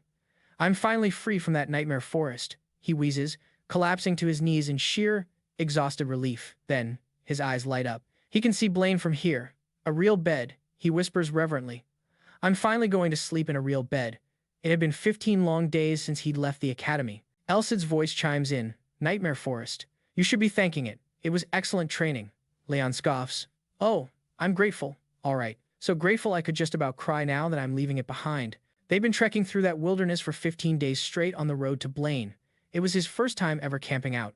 Goblin ambushes were a regular occurrence, and since the situation was less than ideal, Elsid finally gave him the green light to use the real sacred sword instead of the dinky wooden one he packed. So, for 15 days, our hero tackled every challenge thrown his way, using the time to get the hang of fighting with a legendary weapon. You took a week longer than I anticipated, Elsid noted dryly. Yeah, thanks for the training, Leon retorted. Those goblins were a real pain from day one. So, did you finally manage to take down 10 of them in under 10 seconds? Even if you did, you can thank me for all that footwork training. Leon knew he was way stronger now than when he first stepped into these woods. A thought sparked in his mind. You know what? I'm gonna wipe out every single monster I see from now on. Someone's feeling ambitious, the sword remarked. But you might want to bottle up that enthusiasm for now. That got Leon's attention. Think of yourself as a vessel that's still being crafted, Elsid explained. Getting stronger by killing monsters is like pouring water into it. If you try to fill it before it's complete, all that power will just leak out, and your efforts will be for nothing. Got it, Leon said, nodding. I'll keep that in mind. Sometime later, the magnificent walls of Blaine came into view. After a quick check by the two guards at the gate, our hero was in, weaving his way through bustling streets lined with market stalls. Whew, glad I made it through the gates without any trouble, Leon sighed in relief. Guess that Academy student ID is worth its weight in gold. About this city, Elsid began. It's basically a bandit town. Leon froze. Wait, a what now? A bandit town. For the last 300 years or so, towns like this have been popping up, the sword explained. It's not tiny, but it's no metropolis either. For a city this size, it's surprisingly chaotic, and security looks pretty lax. Feeling a knot in his stomach, our hero mumbled, Man, I really am a rookie at this. So, first stop, an inn? Elsid asked. Nope, Leon replied. First, we find the guild. Might as well get registered while we have the time. Good call, Elsid agreed. You did say you wanted to be an adventurer. Mercenary work is an option, but it doesn't offer nearly as much freedom. Plus, Leon had zero interest in getting tangled up in noble politics. More importantly, he wanted to cash in on those sweet hero perks, and hunting monsters seemed like the fastest way to do it. It'll still be a while before my seal is broken, you know, the sword reminded him. Leon thought back on their forest training. He'd learned a lot about Elsid, like how the sword had shown up a year ahead of the prophecy, which meant most of its power as a sacred sword was still locked away. Normally, its wielder would get an insane healing factor, making them nearly unkillable, plus a huge power boost and the ability to use aura and holy energy. But for a guy like him, who couldn't use aura to save his life, he'd have to get a whole lot stronger to unleash the sword's true potential. Later that afternoon, at the Adventurers Guild, a receptionist smiled at him. All right, Mr. Leon, you're all set. I've confirmed your academy enrollment and the recommendation from Helmut, so you'll be starting out as a rank D. Rank D? Is that good? Leon asked, confused. What does that even mean? It just determines the types of quests you can accept, she explained cheerfully. You should rank up in no time. You'll need to hit rank B to prove you can use an aura weapon, though. Getting to A or S will take a bit longer. Leon was floored. Wait, aura is a requirement. An aura weapon is more than just channeling aura through your body. It's about projecting and controlling that power externally. It's a blade that shatters boulders and slices through solid steel. This is where a mere warrior becomes a true superhuman. He's thinking, wait, that level of power is only B rank. Just how insane are the A and S rank guys? Elsid remarks that this whole organization is way more fascinating than he'd imagined, especially with all the different humanoid races milling about. Right then, our hero feels a bunch of people staring at him. He spots a few cat-like people and some others who definitely give off an elven vibe. The sword chimes in, werewolves, elves, even high elves. I can't believe it. These groups were tearing each other apart 300 years ago. Whoever founded this place is a genius. Rise gives him a warm smile and asks, Is everything all right? And our hero stammers, Oh, it's nothing. She just replies, Okay then. Well, your registration is all finished, she says cheerfully. To make it official, you just need to complete one mission for us, totally pro bono. Our hero's brain just came to a screeching halt. Pro bono? As in, for free, he asks. You mean, with absolutely no reward? And she confirms, that's right. You've got to earn the guild's official recognition to become a true adventurer. And of course, she adds, earning that trust has its price. Elsid pipes up, that's how the world works, kid. It's not always a cakewalk. Our hero tells him to can it. It was a beautiful, sunny day in the city, and our scene shifts to the charming entrance of the municipal sewers, where inside, we see a maze of dark, dripping tunnels. Someone is splashing through the murky water, clashing with all sorts of monsters. It's our hero, getting his hands dirty on the job. He mutters, this is a first. Fighting giant rats with a legendary sword. Your sword style is built for dueling, Elsid points out. Against a horde like this, you're just going to have to keep swinging and carve your way through. There's no better training than slicing up a wide variety of enemies, the sword continued, whether they crawl on the ground or fly through the air. Leon thinks to himself, asterisk, my sword really shouldn't be giving me this kind of advice. Asterisk. The sword retorts, hey, you're the one who signed up for sewer cleaning duty. This is part of the package. Though clearly a bit irked by the comment, our hero gets back to battling the grotesque creatures. He finally wipes them all out, but then something catches his eye. Hey Elsid, he says, get a load of that one in the back of the nest. Why does that ratman have a horn? The sword explains, that's an evolved specimen. Our hero gives a confused look. It's a monster that's either lived for a very long time or absorbed a massive amount of resources, giving it a special trait. Kinda like a hobgoblin. So, Leon asks, I should probably be a little careful with this guy. The horn is a dead giveaway that it has a special ability, the sword explains. And the bigger the horn, or the more of them it has, the more dangerous that power is going to be. The enraged creature starts channeling energy into the tip of its horn. Panicked, he asks, is there any way to tell what kind of ability it has? It might be a good learning experience for you to find out yourself, Elsid says. Fortunately, this particular fella's special trick is completely useless on you. Leon asks, what are you talking about? The sword explains. Its ability is a curse. As our hero silently absorbs this, he readies his sacred sword. The monster lets out a furious roar, unleashing an ability called Plague Curse right at our hero. The attack collides with his sacred sword and instantly fizzles into nothing. With a satisfied grin, our hero says, whoops, looks like that didn't work. You really picked the wrong guy to mess with today, Ratface. With a greedy look in his eye, he demands, now, hand over that horn. A short time later, back at the Adventurers Guild, our hero walks in carrying a bulging sack. The receptionist nearly jumps out of her skin when he slams the bag onto the counter. In total shock, she stammers, Are these all Ratman tails? This weighs 23 kilograms. He does some quick math in his head and realizes that means he killed a grand total of 230 Ratman. Yep, he tells the girl, that's the one. He then places a smaller pouch on the counter, which contains a few horns. These are Ratman horns, he explains. I must have hunted about 200 of them, and maybe 3 or 4 had these. So, can you buy these too? He asks.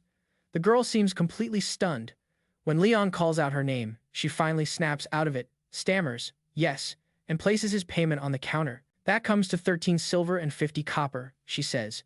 Our hero's eyes widen. Whoa, that's way more than I thought I'd get. Rise explains, horns are actually quite valuable and in high demand. No one has ever brought in this much on their very first mission. I'm incredibly impressed with you. Getting a little flustered, he asks. Is that so? She continues, I would have been impressed if you just managed to hunt a single Ratman. But to think you took down 4 of the evolved ones. You must be incredibly skilled for someone so young. You're just amazing. Our hero is thrilled but also incredibly shy about the compliment. Finally, she says, congratulations, Mr. Leon. From this moment on, she announces, you are officially registered as a D-rank adventurer in this guild. The seal on this emblem represents the free city of Blaine. Can I use this anywhere? Leon asks. Rise nods. Yes, but adventurers ranked B or lower have secondary priority if they decide to take jobs at other branches. He gazes at the emblem, looking completely satisfied. It's a rule to keep people from only picking the quests they like, she explains. Our hero replies, I understand. Looking at the emblem, he thinks, asterisk, this is the proof. I'm not just an academy student anymore, I'm a real adventurer. Asterisk, Rise then adds, Mr. Leon, if there are any requests you'd like to take, please just let me know. I might be able to help you out, she offers, even if I don't have that much authority. He clutches his new emblem, smiling with pure satisfaction. As he's walking out of the Adventurers Guild late that afternoon, Elsid sounds amused. I think the receptionists there have you mistaken for a holy knight. Shocked, our hero asks, why would they think that? Elsid explains, well, you did just take on a difficult, low-paying mission, didn't you? In the old days, knights in training would go on secret journeys just like this before being officially knighted, and since you kind of are a holy knight, the sword adds, she's not entirely wrong. Leon just says, for real? Elsid continues, she'd probably faint on the spot if she ever found out the truth. Leon replies, well, I can't exactly tell her. The sword chimes in, and who would do something like that? A receptionist who personally handled a legendary hero. In a few decades, she could become a legend within the Adventurers Guild herself. She could probably live comfortably just by writing and selling her autobiography, Elsid muses. Leon quickly says, hey, she's the one who got it mixed up. I didn't lie about anything. He thinks for a moment. When I really consider it, this isn't that different from a journey to help people. On top of the training, I'm actually doing some good. The young man says, since I'll be living in Blaine for a while, this is definitely a better situation than being treated with suspicion. He then tells Elsid, I'm thinking I'll only leave after I manage to reach B rank. That actually seemed to surprise the sword, while Leon just asked, so, how long do you think it'll take to get to B rank? Elsid shot back instantly. 100 days ought to do it, which made our hero's eyebrows shoot up. The sword then added, I was originally planning to go easy on you for about 6 months, but it looks like that plan is out the window. Still, even if this is for training, he grumbled, I can't believe my successor is leveling up by cleaning out sewers. It's utterly disgraceful, he declared.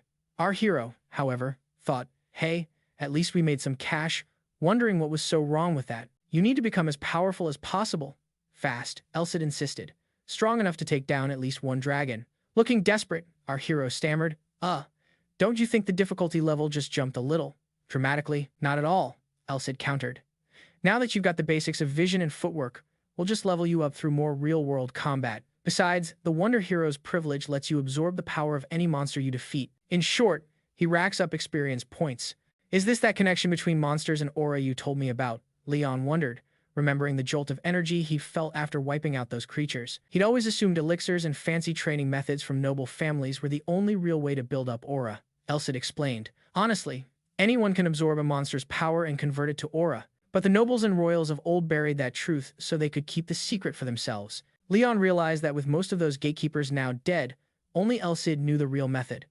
Just knowing this made him feel stronger, like he could take on 1,000 ratmen and not even break a sweat. The sword added, once you get the hang of it, you'll be able to hunt much stronger prey, and eventually, a dragon. Wait, hold on, Leon said in disbelief. You weren't joking about that? Annoyed, Elsid snapped. Of course not.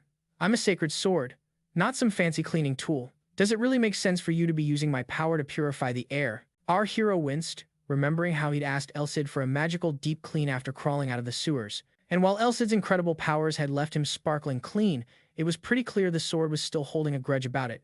So, Leon asked his master, why are you so obsessed with me hunting dragons? Because, Elsid explained, sooner or later, we have to go to the Titan Mountain range. Terrified, our hero whispered, Titan Mountain? That's dragon territory. I wouldn't go near that place. It's a land ruled by giant kings. Why would we ever set foot in the demon realm? Countless kingdoms have failed to conquer it, and I, Elsid said calmly, will definitely be able to help you. My body was left somewhere in that area, but my memories are gone, so I don't remember much, he explained. We'll make it our goal to get there in 6 months. Leon thought about it, then asked, so you want to go there to find something you don't even know what it is? Everything will work out, the sword said reassuringly. It's not like we'll be slacking off between now and then. You just need to get strong enough to protect yourself. Just trust me, he said with a smile in his voice. I'm the sacred sword, after all. Our hero couldn't help but smile back, feeling satisfied. All right, he said, especially since trusting you hasn't led me astray yet. Elsid replied, excellent. Now, let the hellish training commence, which immediately wiped the smile off our hero's face. Sometime later at the Adventurers Guild, 2 guys were snickering. Well, is the cat going to take out the ratman again today? Did that jerk just call me a cat? The man wondered, calling him an idiot under his breath. The other guy said, I heard he's been stacking up a mountain of them every single day. Maybe it's because I got famous for hunting ratmen, Leon thought, but my nickname in the guild is now officially Cat. Reaching the counter, he tossed the full pouch on top of it. Rai smiled. The haul's a little smaller than usual. Our hero nodded. Yeah, I couldn't find very many this time, and the ones that did attack were few and far between. He figured they were finally starting to get a little wary of him.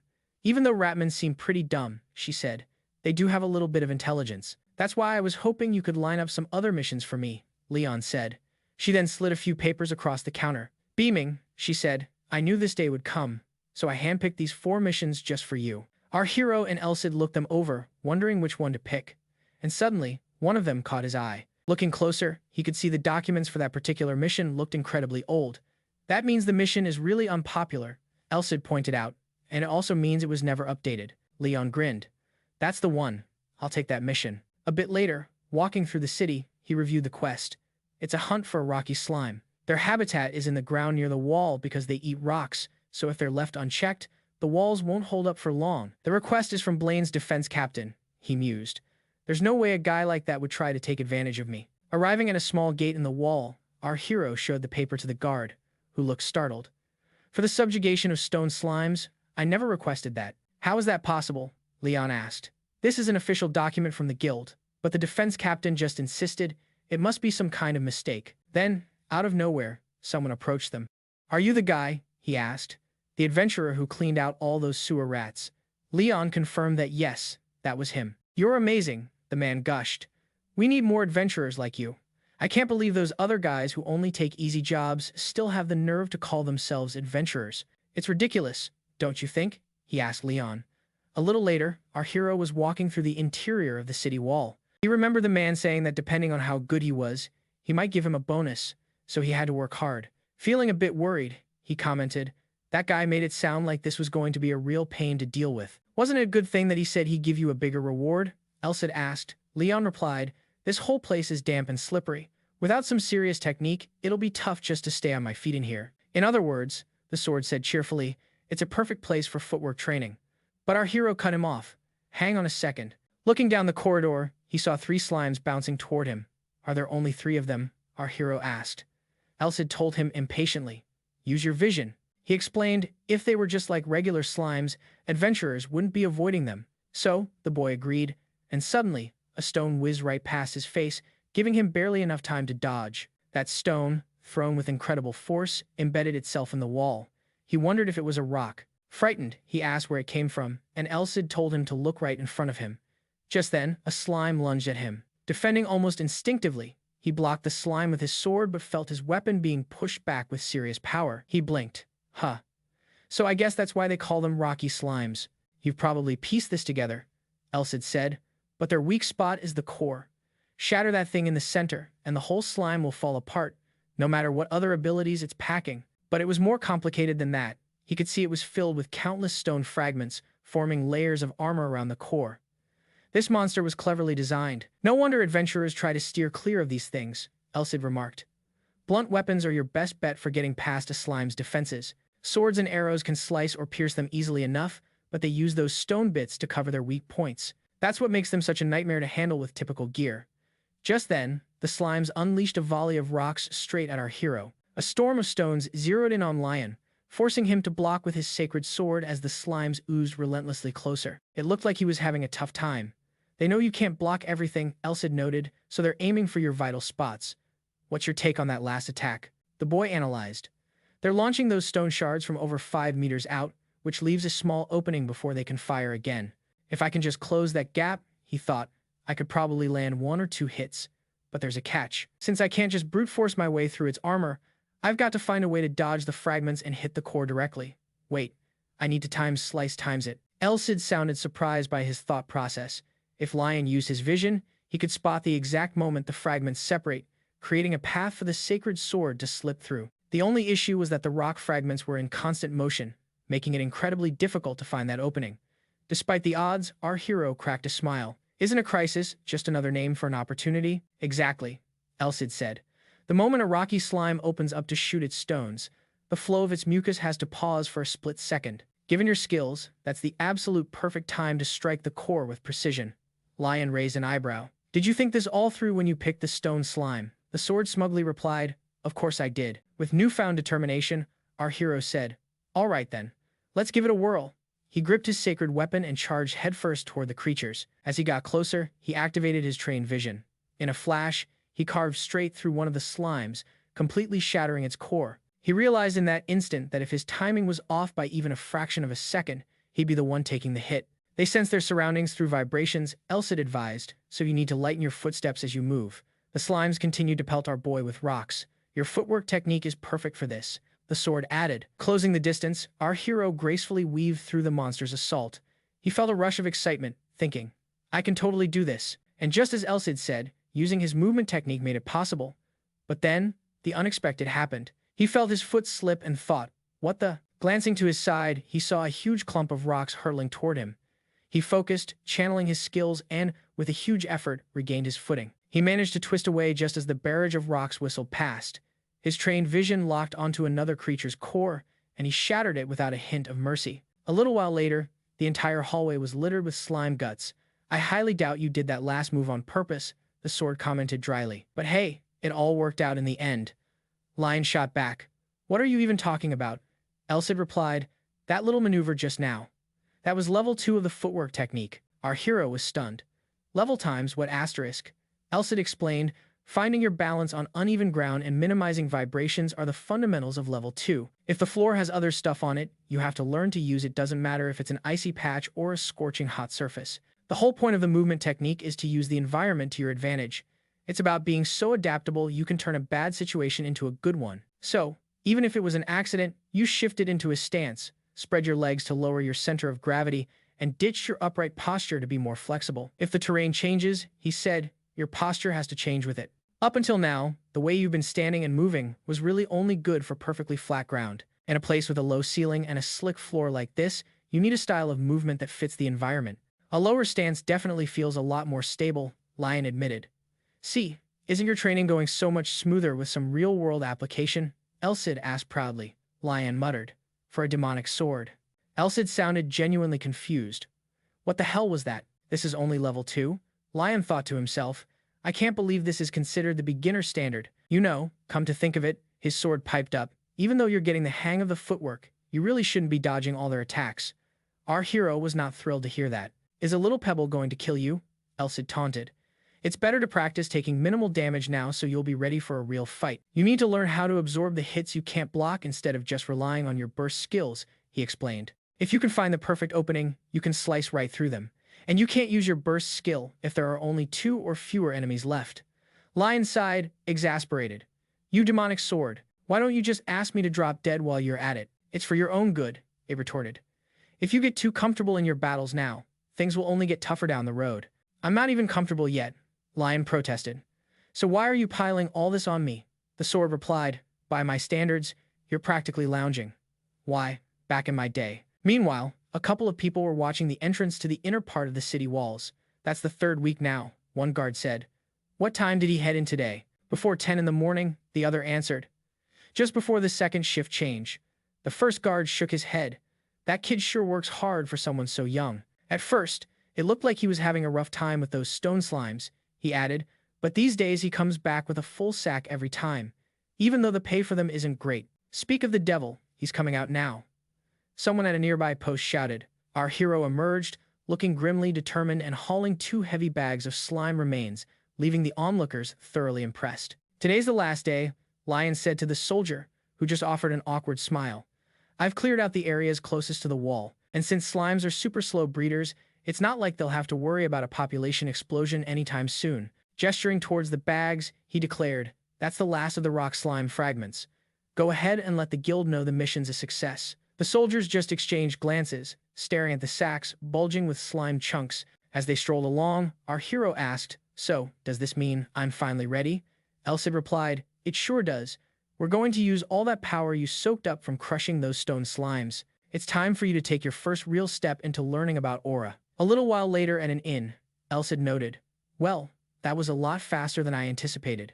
He mentioned that he'd only expected him to absorb a decent chunk of power, given that slimes are basically mana-filled organisms. He mused that because no one had taken that job for ages, it ended up being a huge bonus, speeding up the training so he could start on aura right away. You know, Elsid mentioned, you're starting on aura pretty late in the game compared to most folks. You ready for this? Brimming with confidence, our hero shot back. You bet I am. Kids from noble houses like Layans get a baptism at birth that opens up their circulatory systems, and from then on, they're basically spoon-fed mana through elixirs. This is a major reason why your social rank makes such a huge difference in ability. Trying to develop aura without that initial baptism was practically impossible for him before. There's one more thing, the sword added. If someone who already had the baptism tries to force open a system that's clogged with impurities, their body might not handle the shock. They could just die.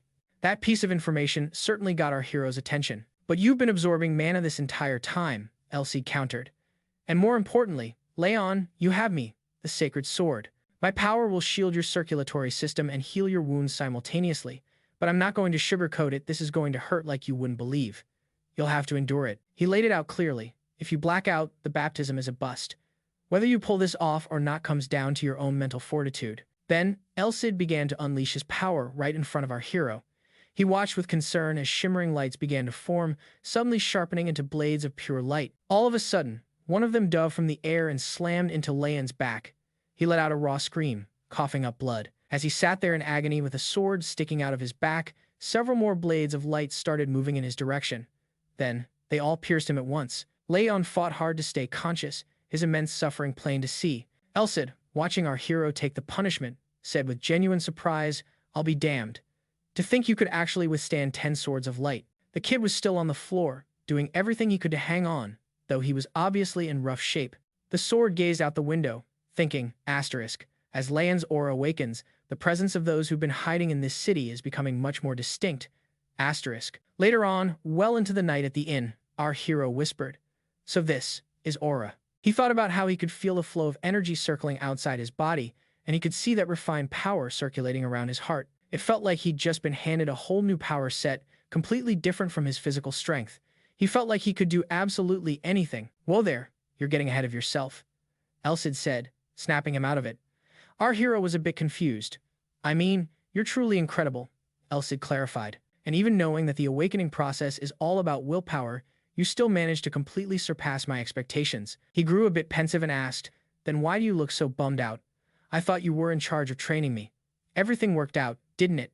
The stronger I am, the better for you, right? The issue is how times I'm managing both. I even took a shortcut by binding myself to this sacred sword. Leon, do you have any idea that I am King Roderick?" He continued, "You're my successor. Let's just say I'm keeping my options open through you, and making sure I'm watching everything unfold from the heavens." Pointing a finger directly at Leon, Elcid said, "There's something else." "Frankly," he said, "I figured you'd be able to handle 5 swords at most. What we just did was to unblock your main energy channels. To use aura properly, you still need to open up all the smaller ones. You're just a kid who's swimming in a little bit of power right now. You've got a long journey ahead of you." Scratching his head, our hero replied, I know. But still, he thought, even if my physical stats are the same, I can feel this energy." Elcid explained, "That's your aura sense. And if you focus on using that flow, you'll be able to analyze everything around you." Our hero's eyes lit up at the news, thinking, asterisk, "That is way too cool, asterisk." The sword chimed in, "Look, I know you're excited now that you have aura, but first I need to give you the rundown. Are you aware that aura has attributes? There are 5 common attributes typically found in humans: metal, beast, wood, fire, and water, but yours isn't one of them. I have to admit, I'm a little stunned that you acquire the same aura as me," he said, which made our hero curious.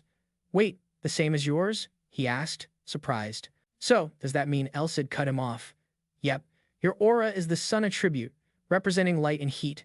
It's a high-class attribute that signifies splendor." Overjoyed, Lion started celebrating on the bed, thinking, asterisk, "I have the same attribute as the legendary hero." Asterisk, Elcid said, "All right, let me give you the summary before we get to the main point." With a snap of his fingers, he brought up the information terminal. It showed that he was a hero who had finally learned aura. He was level 22 with a growing list of skills. He was shocked. Asterisk, "This looks totally different from before." Asterisk, he thought. Asterisk, "Not only that, how did I just learn aura and I'm already at level 3? Asterisk, Elcid explained, "You were able to use accelerate even before you knew how to use aura, and you can already use aura sense. Just think back to those moments when you used that power. You're already way past levels 1 and 2, he added. Our hero asked, "Is that for real?" Elcid continued, "Your martial body also leveled up to 2 after we opened your meridians. Now, I think it's time to teach you some of that swordsmanship you've been missing." That news made Lion light up, and he celebrated. He thought, asterisk, "I can finally learn the swordsmanship of the great hero Roderick." Asterisk, with his eyes sparkling, he asked, "Should we start right away?" Elcid chuckled, "My goodness, You're really fired up, aren't you? In my opinion, that's 100 times better than having no motivation. But there's something you need to be aware of first. This city is where your enemies are hiding. Lian didn't seem to get it and just asked, "What?" He clarified. "Somewhere, in this city, I can feel their presence. They're the hero's ultimate nemesis traitors aiming to sacrifice this world to beings from another dimension. Basically, they're just parasites that fester in the shadow of every hero of every age." Looking a little stressed, Leon asks what they're called. Elsid scoffs, saying he doesn't bother naming that kind of trash. He tells him if he needs a label, just call them Malice, a seriously nasty group. Leon clenches his fists, annoyed. The hero's mortal enemies, he thinks, but the sword warns him that trying to face them head-on right now would be pure suicide. Our hero comes to a firm conclusion. "So, I just need to get stronger. That's the answer, right?" he declares. "I've already decided I'm going to be a hero." Elsa just stares at him for a moment. He explains, "They'll probably lay low for a while, but don't think you have all the time in the world. You'll have to make your move within 2 months, maximum. Think of monster hunting as just your warm-up, a way to power up. But Malice, they're an enemy no hero can run from. From this point on, you're going to have to dive into the muck, crawling your way through blood and pure hatred." Leon takes all this in, his expression tight. The next day at the Adventurers Guild, Rise tells him the guards had contacted her and that she was getting worried since he hadn't checked in for 4 straight days. "Sorry, did I make you wait?" Leon asks. She looks him over and says, "You seem different, somehow." "You could say I had a bit of a breakthrough while I was out hunting," Leon replies. Her eyes light up. "I knew it. That's great. And actually, it gives me one more reason to congratulate you." Leon just looks confused. "Huh? What do you mean, one more?" With a gentle smile, she holds out a new emblem and says, "Yep, congratulations on your promotion to C rank," she announces. Staring at the beautiful emblem, Leon asks, "Wait, don't C ranks usually need a separate evaluation for a promotion?" "Normally, yes," Rise confirms. "But your performance reports for taking down the Ratmen and the Rocky Slimes were outstanding. So, thanks to the letters of appreciation from both the Lord and the Captain, you got to skip it." Leon looks at the emblem with pride, thinking, "I got promoted after only 2 quests. Not too shabby," Elsid remarks. "Now that you're promoted, you can take on better jobs. It'll make searching for Malice a lot easier." The boy then asks, "So I can take on C rank requests now?" Rise confirms he can start right away and hands him a few documents. Rise thinks to herself, he's already looking for a new job right after a promotion. Holy Knights really are on another level. She's totally buying that Holy Knight act, huh? Elsid muses. "I guess Holy Power and Sonora are pretty similar after all." Leon asks, "What do you think?" The sword replies, "There are a few decent ones, but nothing connected to Malice." So Leon murmurs to himself, should we just focus on training until a clue pops up, while the girl watches him, puzzled by him talking to himself. "Do you want me to show you requests from a different category?" she asks.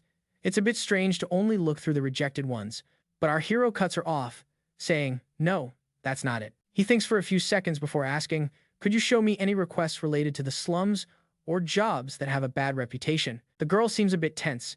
"The slums?" she asks. "Most slums are just places where poor people gather, but the slums in Blaine are a whole different beast. It's a haven for thieves, informants, fugitive convicts, smugglers, assassins, all those types. The entire district is controlled by criminals. So it's basically a massive, lawless zone, almost like its own independent city," Leon thinks.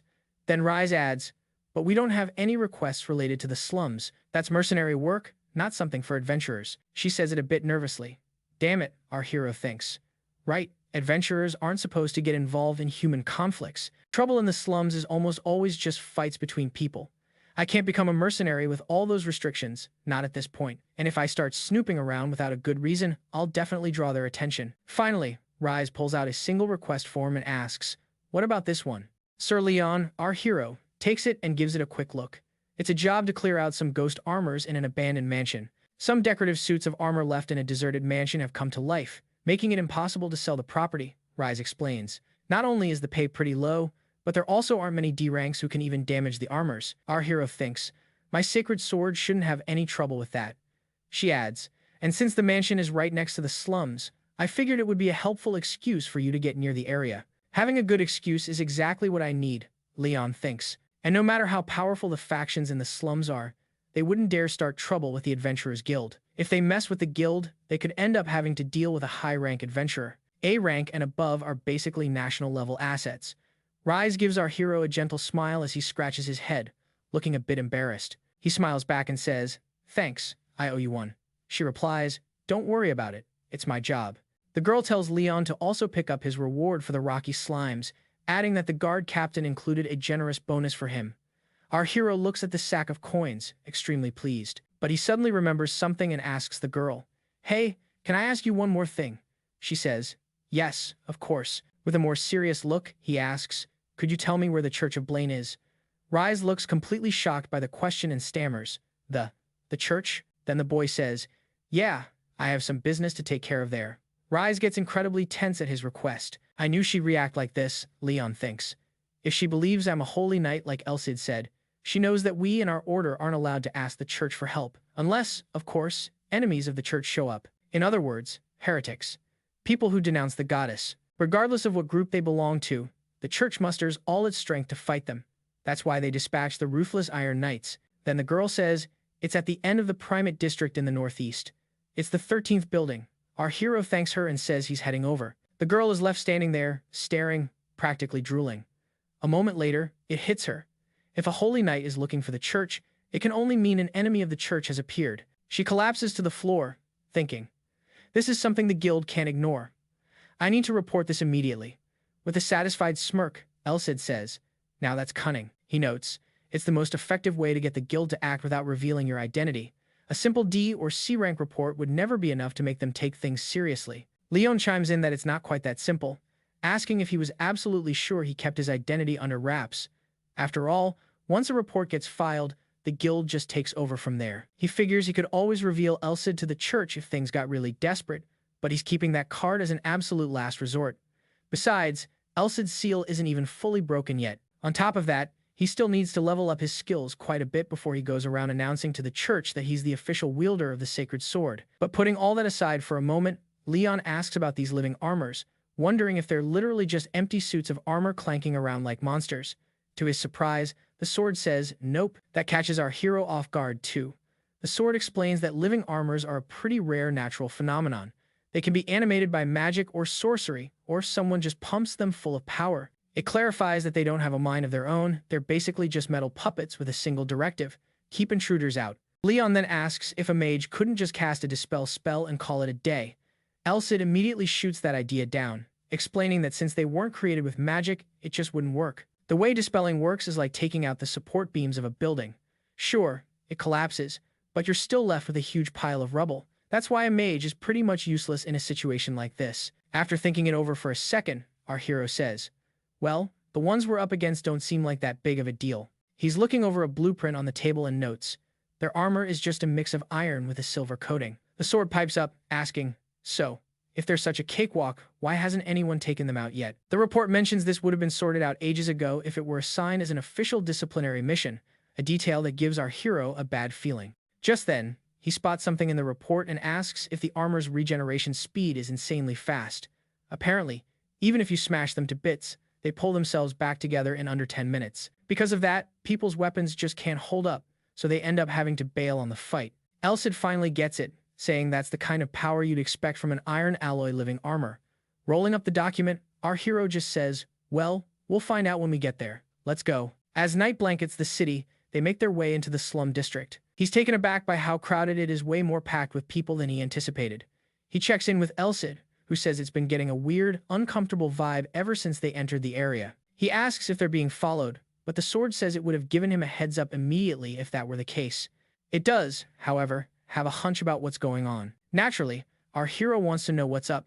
The sword explains it's all about his aura sensing ability. His sun aura is super sensitive to outside vibes, and all the locals are giving him the side eye, figuring he's an easy mark because of his age. All that negative energy is setting off his aura like a tripwire. Frowning, Leon says that knowing the reason just makes him feel even creepier. He can't believe that prickly feeling on his skin is literally the sensation of people wanting to jump him. Elsid warns him to stay on his toes anyway. While most of the bad vibes are just small-time threats, some of that intent feels seriously dangerous. Our hero just nods and says, "Got it." The sword adds that no matter where you are, people always have to be wary of strangers, so he needs to keep his guard up while on this job. Feeling a bit on edge, our hero presses on. Above them, a gorgeous full moon hangs in the night sky. When our hero finally arrives at his destination, he's greeted by a huge, spooky-looking mansion. The place looks like it's been derelict for ages. Elsa jokes that even without the haunted armor, nobody would buy this dump, and our hero has to agree. Scattered around the property are several suits of armor draped in thin sheets, and right on cue, they begin to stir. Leon pushes deeper into the mansion, entering a massive, cobweb-infested room. Drawing his holy sword, he says, "All right, I think I'm ready," and uses the glowing blade as a makeshift flashlight to see. He can't help but grin. Man, this thing is so convenient. Elsa dryly reminds him to pack some candles next time, since he can't exactly go around using a magical glow stick when there are other people around. Still buzzing with excitement, our hero replies, "Okay, candles next time." Just then, the sword directs his attention straight ahead. From down the corridor, an armored figure trudges toward them, its eyes glowing with an eerie magical light. It slams its weapon into the ground, cracking the stone floor. From the end of the hall, the armor just stares them down. Getting pumped up, our hero says, "Whoa, this is the first time I'm fighting an opponent with a halberd. You can slash with it, thrust to pierce with it, and even use it to crush things. Not only that, but with a reach of about 2 meters, that weapon alone can close the distance it takes him 2 steps to cover." The armor winds up for a big swing. As he braces for it, he thinks to himself that a reach advantage only really counts when there's an actual person wielding the weapon. With a precise move, our hero strikes the weapon. He figures that no matter how powerful the halberd is, there's no way an empty suit of armor weighing only 20 to 30 kilograms can possibly overpower him. With a look of determination, he says, "That's the price you pay for closing the distance yourself." His next blow starts to break the armor apart, but Leon knows that's nowhere near enough. In the next instant, he unleashes a rapid-fire series of attacks on the enchanted suit. Shattered pieces of it go flying, clattering across the floor. Elsa asks if he just used acceleration, noting that aside from some minor blade deflections from the speed burst, it wasn't a bad move. Leon admits he can only maintain it for a few seconds, though it feels much more natural to use without his aura active. But still, the report claimed these things regenerate even after being smashed by a warhammer. Our hero stands there, looking at the pile of broken armor, and asks, "Didn't the report mention some crazy regeneration? Because I'm not really seeing it." Elsid suggests that maybe the report was fake. Leon agrees it's possible but points out that filing a false report is a Class 2 crime with the guild. And if someone actually died because of a phony report, the guild would put a massive bounty on whoever submitted it. Something about this whole thing is bothering him. He's wondering who would take such a huge risk just to dodge a disciplinary mission. Now that he thinks about it, the whole situation has felt off from the very beginning. No matter how tough these armors are, someone like Gru could have handled them without any issues. Elsid admits it's stumped and wonders if maybe there are differences between each suit of armor. Our hero says that could be it. He thinks he should be a bit more cautious, but the sword chimes in, "I don't think that'll be necessary. It looks like they're coming to us." Peering down the long corridor, our hero saw a handful of glowing eyes pop open in the darkness, right before a whole squad of enchanted armor began clanking his way. He squinted at the approaching silhouettes and commented, "You know, it's a bit hard to make them out," before turning to his companion. "Hey, Elsid, any chance you could dial up the lighting a bit?" "Okay, I'm not sure if I'm a holy sword or a glorified torch anymore," Elsid quipped as he cranked up the blade's brightness, flooding the entire room with a brilliant, sacred light. "Whoa, that's bright," Leon thought, impressed. It was blinding, yet somehow, it didn't hurt his eyes. It actually felt kind of pleasant. Suddenly, a series of piercing shrieks erupted from up ahead. The suits of armor were actually screaming, covering their visors as if they just stared into the sun. Completely baffled, Leon blurted out, "What in the world is wrong with them?" One suit of armor glared at him, smoke billowing from its eye slits, and then the entire group charged straight for Leon. He reacted in a flash, expertly parrying the flurry of attacks. He mused to himself that these guys were definitely coordinated. While their individual attacks were painfully obvious, their teamwork was practically flawless. Still, something felt off. That level of coordination would be a real headache if they were actual knights, but he wondered how long they thought they could keep up these same old repetitive moves. "Leon!" Elsid's voice cut through his thoughts, just as a sword whistled past his ear.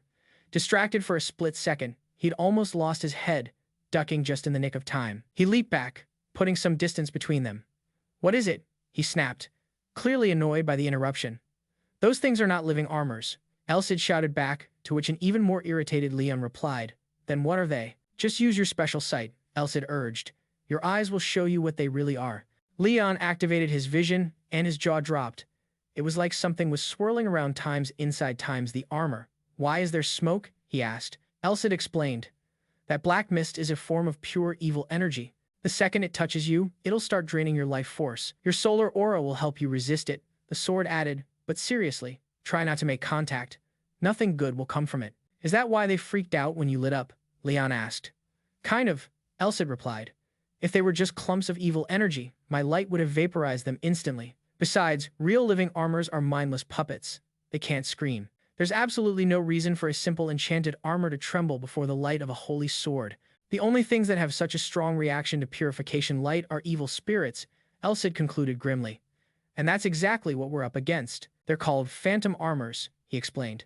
They're created when a restless spirit possesses a suit of armor, and over time, its confusion festers into a deep-seated hatred for all living things. Thinking back to the first one he fought, Leon realized. So that's why it didn't piece itself back together after I cut it down. Armor controlled by an evil spirit can't be truly destroyed until you've burned away all of its hatred. Otherwise, they'll just keep getting back up, no matter what you do to them. And the only ways to put down a phantom armor for good are to either blast the spirit out with powerful magic, sever its connection to the armor, or purify it with holy power. A confident smile spread across Leon's face. Thankfully, I've got this sacred sword, the cream of the crop when it comes to holy weapons. But there was one little snag. There were just too many of them. If they were all phantom armors, his best move was probably to make a tactical retreat and come back at sunrise. This number is strange, though, Elsid commented. There's no way this many appeared here by coincidence. Leon raised an eyebrow. So it's not a coincidence? The successful creation of a phantom armor is an extremely rare event, Elsid explained. Even under perfect conditions, whether by chance or by design, for this many to show up here means hundreds, maybe even thousands of spirits have drifted into this mansion. Leon was floored. That's impossible. There's no way that many people are dying in this city. Elsid clarified. Well, an evil spirit's range of activity isn't very large, so they can't wander too far or remain in this world for very long. They likely couldn't even cross from one district to another within the city. A grim realization dawned on Leon. Then there's only one place they could have come from. The slums. It's the only lawless part of the city, the one place that fits the bill, where you can get anything with enough money or violence. Leon's expression hardened with resolve. He couldn't just let this go. At the same time, he knew he was still green as a hero, and this was something way beyond his current skill level. And even his ace in the hole, using the sacred sword to get the church involved, would be useless if he couldn't figure out who this secret group was and what they were after. And with that, he threw the option of returning in the morning out the window. He was pushing forward, right here and now, fighting stronger opponents in the dark. This is exactly the kind of trial that'll forge me into something greater, he thought with a grin. With renewed purpose, he dove back into the fight, cleaving through the malevolent armors. Sometime later, the floor was littered with the shattered remains of his enemies. Peeking through a grimy window, he could see the first light of dawn breaking. Well, that seems to be the last of them, Elsid noted. Leon nodded as sunlight began to stream in. You know, fighting while completely surrounded wasn't so bad after all. Was it because you were working on your blind spots? The sword asked. You bet, he confirmed. My senses are almost second to none, but there's a hard limit to my field of view, and no matter which way I turn, I still don't have eyes in the back of my head. It's not like I can just fight with my back against a wall forever. That is certainly true, Elsid agreed. A third-rate fighter is controlled by their circumstances. A second-rate fighter adapts to them, but a first-rate fighter uses those circumstances to their advantage. Leon took a deep, satisfied breath. As he walked out of the mansion, he said, Well, it's a weakness I have to overcome if I'm serious about fighting for the slums. The slums were far more dangerous than this place, filled with traps set with truly malicious intent. Leon was certain that people who were used to killing from the shadows would aim for his blind spots. If he kept relying solely on his eyesight, he'd eventually stumble into a trap he couldn't escape. On what should have been a beautiful day, a small child was crying in another part of the city. Whatever had happened, the little boy was clearly upset. That's when a cloaked man approached him. Wiping his tears away, the boy looked up to see who it was.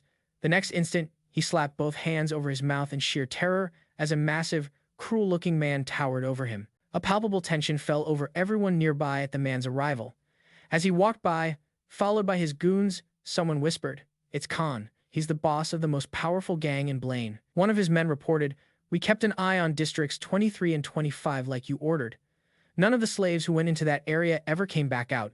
The man continued, The people around that mansion looked dangerous, so we didn't get any closer than we were. Should we try to find out more? He asked. The boss shook his head. No. Just watch from a distance. Getting close already drew unwanted attention. Then, settling onto a large chair that looked like a makeshift throne, he called out, Next. Another lackey stepped up, saying, We were inspecting the water drainage in districts 23 and 25. We found human remains mixed in with the waste. There were so many. We estimate at least 30 people were disposed of just today. So, what was the mage's verdict? Khan asked. His subordinate shifted nervously. He said something strange. Sir, claimed that not even a full-blown black magic ritual could have caused this. The boss's expression soured. Gather up all the evidence I asked for, he ordered. I want a detailed report written up, with everything attached. We're going to force the church and the guild to finally make a move. But boss, the man protested, getting flustered. If they solve this, our commission from the slave merchants gets cut in half. We don't even know what's happening yet. In a flash, a spray of crimson mist hit the other henchman squarely in the face. The man who'd just been whining about his pay suddenly went stiff and dropped to the ground, his life gone. A man who doesn't know when to keep his mouth shut ends up dead. Just like that fool, Khan said calmly. The surviving henchman was stunned. Asterisk. His technique is unbelievable. I didn't even see him move. Asterisk. Asterisk. It was like he just waved his arm. Asterisk. Those guys are a different breed. Khan continued. You can't use them, and you should never even try. Hell, just being associated with them is a risk. I don't care if they're lunatics, part of some bizarre cult, or even spies from another kingdom, there is absolutely no good reason to get mixed up with them. If the church decides to get directly involved, it's game over for us, the boss stated flatly. If they find out we've been doing business with that crew, they'll hunt us to the ends of the earth. And that crew is the church's personal execution squad, the Holy Knights of the Iron Chain. All right, let's drop it, Khan said, waving a hand dismissively. Any other news worth hearing? Yes, actually. It's about that abandoned mansion in this district. The rumor is some adventurer has been visiting the place regularly for a request. Khan leaned forward, intrigued. The man added, it's been going on for over a week. He's even picked up a nickname from all the Ratmen and Stone Slime quests he's been taking. The henchman went on. At first, they called him Cat, but these days everyone's calling him the janitor. I figure it's because he's taking all the dirty jobs that nobody else wants, the henchman explained. How interesting, Khan mused aloud. The janitor, huh? He chuckled. An adventurer who isn't afraid to take on the shittiest requests. Now that might be someone I can actually put to good use. As night fell over the vibrant city, our hero wasn't exactly relaxing back at the inn. He was completely focused, pushing himself until he finally finished, looking utterly drained from the effort. So, how did it go? Elsid's voice echoed. Could you feel the aura moving inside you? Yeah. Leon breathed out. It felt absolutely mystical. A determined average guy will always surpass a lazy genius, the sword declared. I'm genuinely impressed you're keeping up with this training regimen. It feels like I die and come back to life every single time I pass a trial, Leon confessed. But I don't feel like I'm getting stronger. Just relieved that it's finally over. Why don't you see for yourself, then? Elsid replied. With a flick of his spectral wrist, the status terminal materialized in front of Leon again. Wait, my aura user level is low. Wasn't it beginner before? But my sword mastery is already at intermediate, Leon exclaimed. The sword scoffed. That's just a testament to your growth speed. It's to be expected, since I am the one teaching you. You're learning things in days that take most people hundreds to figure out, Elsid explained. Yeah, but, our hero said, the 7-star sword style isn't even listed here. You can't even comprehend the first technique, and you expect to have learned a sword style? Elsid said, his tone sharp with annoyance. You should know better than that. The 7-star sword, also known by the name Chariot, is the legendary sword style that was invented by Rodri back in his era. It is said that a swordsman can only be called a true master when they are able to perform all 7 forms of the arcane style consecutively without a single flaw. I just want to learn one of the forms before I have to fight Malice, our hero said. If I could just combine the 2 swords, wouldn't I have an advantage over pretty much anyone? Anyone who isn't master rank would die instantly, the sword stated bluntly. Okay, enough, Leon retorted. It's impossible for me to get strong enough to beat anyone in the slums in just 2 months, so I need a trump card. And there's no point in having an aura weapon if I can't use it right. Elsid seemed to be pondering the point. Let's start right now. I'll train until I collapse, he declared. I admire your enthusiasm, the sword replied, but today's session is over. Our hero's face fell. What? Why? Because, Elsid said, his gaze fixed on the window, we have some uninvited guests. Uninvited guests? Leon echoed, walking over to take a look himself. They're definitely not residents of this inn, Elsid noted dryly. Are they here for me? Our hero asked. I'm not sensing any monsters or malice, Elsid reported. None of them feel particularly powerful, either, but based on their appearance, I'd say they're common thugs. Do you think they're from the slums? Leon asked. Well, their expressions aren't exactly friendly, the sword observed, but I don't get the feeling they're here for a fight. I guess I should go meet them, our hero resolved, heading downstairs. Outside, one of them stepped forward gruffly. You, the janitor, Leon confirmed that he was. Another man spoke up, a little more politely. Sorry to show up unannounced, but we're acting on our superior's orders. We'd appreciate your cooperation. Superiors? Leon questioned. That's right, the bandaged man said. We're members of a little group called the Bastards. On cue, the entire group struck a series of poses like they were a new boy band. Asterisk. I think I remember hearing about them when I was gathering information. Asterisk, he thought. Asterisk. They're run by Khan, the Fang, and are one of the three major gangs that have the slums carved up. Asterisk. Pointing a thumb at our hero, the man said. The boss is looking for you. He told us to leave you alone if you didn't want to come. Then he leaned in a little closer. But I'd really suggest you just come along quietly. Without any hesitation, our guy simply said, lead the way. The goons all looked at each other, surprised by how willing he was. Asterisk. He wouldn't summon me like this if he just wanted to hurt me. Asterisk, Leon reasoned. Asterisk. And if I can mention Khan's name, most people will get out of my way. This is my chance to get into the heart of the slums. Asterisk. Elsid materialized next to him. It's incredibly obvious what you're planning, he said. Yup, our hero replied. Walking under the bright, full moon. Asterisk. He probably wants to offer me a job. Asterisk, he thought as he followed the group. Asterisk. The kind of job you can't request from the guild. Well, if he plans to use me, I'll just have to use him right back. Asterisk. Once they were inside a tavern, one of the men pointed. This way. At that exact moment, someone ran by and slammed right into the goon. The man hit the floor, and a pile of apples scattered everywhere. I am so sorry, the person stammered. The goon glared down, his face twisted in anger. You little bastard. He then began kicking the man on the ground viciously. You piece of garbage. Why the hell don't you watch where you're going? Our hero flinched, clearly disturbed by the scene. Endure it. Elsa's voice warned in his mind. What? Leon shot back, outraged. You need to be more careful with your emotions, the sword insisted. Leon knew that if he let his rage show in front of Khan, he wouldn't accomplish a thing, so he managed to get himself under control. A few moments later, he says he's all right now and promises to be more careful. That night, once they get to the meeting spot, Leon looks around and says, So, this is the scumbag's headquarters. Elsid sarcastically adds, Well, they certainly know a thing or two about tidiness. He takes a good look around the place, wondering if all the marks were from past battles. He notes that it looks like they avoid cleaning on purpose, and the sword chimes in that it's a classic tactic to assert dominance. Out of nowhere, a massive man appears behind our hero, asking if he's the one they call the janitor. Acting on pure instinct, our hero whips his weapon out and lunges at the guy, who just blocks it with his wrist. The man flashes a wicked smile as he effortlessly holds back the hero's sword. Seeming to relish the moment, he says, Janitor is a pretty lame nickname for you. Our hero looks a little rattled by the man's presence. The big fella then winds up for a punch while our hero, frozen in shock, thinks his life is about to end. The man throws a massive strike toward Leon, but stops his fist just an inch from our hero's face. Even without a direct hit, the sheer force of the punch cuts Leon's cheek. The dust kicked up by the blow slowly starts to settle. Standing there stunned, he thinks to himself that he couldn't have dodged it. The wind pressure alone was overwhelming. If that punch had connected, his head would have popped. He wonders if this is what it feels like to be prey. The man just says he has guts, mentioning he heard Leon was only C rank and figured he'd be a total weakling. He adds that the test is over, gives him a light pat on the chest, and says, That's it. You're the one I've chosen.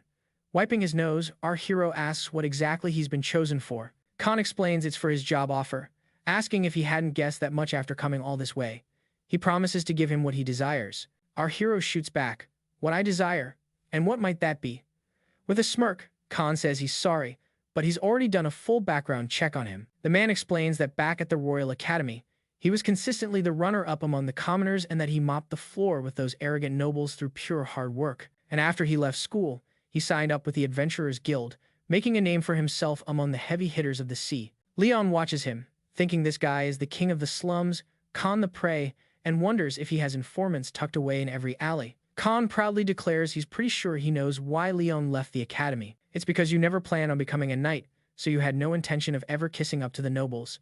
Elsid and Leon exchange a look of surprise at the guy's logic. He lays it all out, saying that since that was the plan, he roughed up those noble jerks and decided to become an adventurer. Unlike those other guys who only care about money, you saw the bigger picture and positioned yourself as an adventurer who could be valuable to the real players. He says that's how he managed to hit C rank after just 2 jobs. Leon has a flashback to his fights with the Ratmen and Slimes before getting his emblem, just as Khan asks, That's how it went down, right? In total disbelief, the two of them just stand there listening while our hero thinks to himself that the guy has it completely wrong. Khan continues, saying that if money were his goal, he wouldn't have done any of that, and that he's had a single objective from the start. He claims he figured it out right away. Excitedly, he declares, it's fame. That one thing the nobles can sway, the one thing that can raise your status, no matter what your background is. He says he's certain that's why Liam came running to his call, even though it was deep in the dangerous slums, and asked if he's not right about that too. Giddy with his own theory, he says that if the boy takes his request, that wish will come true. Looking a bit more serious, our hero says he gets it, all while thinking, what on earth is wrong with this guy? He's spinning this whole narrative all by himself. Alcid whispers that it's a whole lot of crazy talk, but it weirdly makes a certain kind of sense. Considering his history and the quests he's taken, anyone might assume he's chasing recognition. Leon thinks he's being misunderstood in a totally different way than he was with Rise, but sees no reason to correct a man who might be his enemy one day. So, if Khan is going to get everything backward, Leon figures he might as well take advantage of it. With that, he says he'll at least hear what the man has to offer. Khan gives him a seriously intimidating stare as the meeting continues under the beautiful night sky. The boss explains that while the slum dwellers are wary of outsiders, they don't turn them away. He describes the place as a survival of the fittest environment where lots of overconfident people show up trying to grab power. That's why, when this new group started making moves 4 months back, he didn't even bat an eye. That all changed when they stormed Districts 23 and 25, leaving a pile of around 200 bodies in a single day. Our hero recalls the armors filled with evil spirits, wondering if this malice is tied to the abandoned mansion and those armors. Khan carries on, explaining that power in the slums is split between 3 people. There's a lone shark they call the Golden Pig, a guy named Simon, a mysterious assassin whose face no one has ever seen called the Guardian of the Coffin, and, of course, himself, Khan, who sits at the very top. Leon thinks that maybe it's just because he met this guy first, but he can't even imagine what the other 2 are like based on those nicknames. He adds that Districts 23 and 25 belong to Simon, but with roughly 200 deaths and all the money he loaned out now gone, he's absolutely furious over the losses. So, in the end, Simon hired mercenaries ranging from rank D all the way up to B to take care of the problem, but every last one of them got wiped out. This revelation leaves our hero speechless. Agitated, he asks who in the world these people are, and Khan just says he has no idea. Leon thinks they must be incredibly powerful to slaughter that many mercenaries.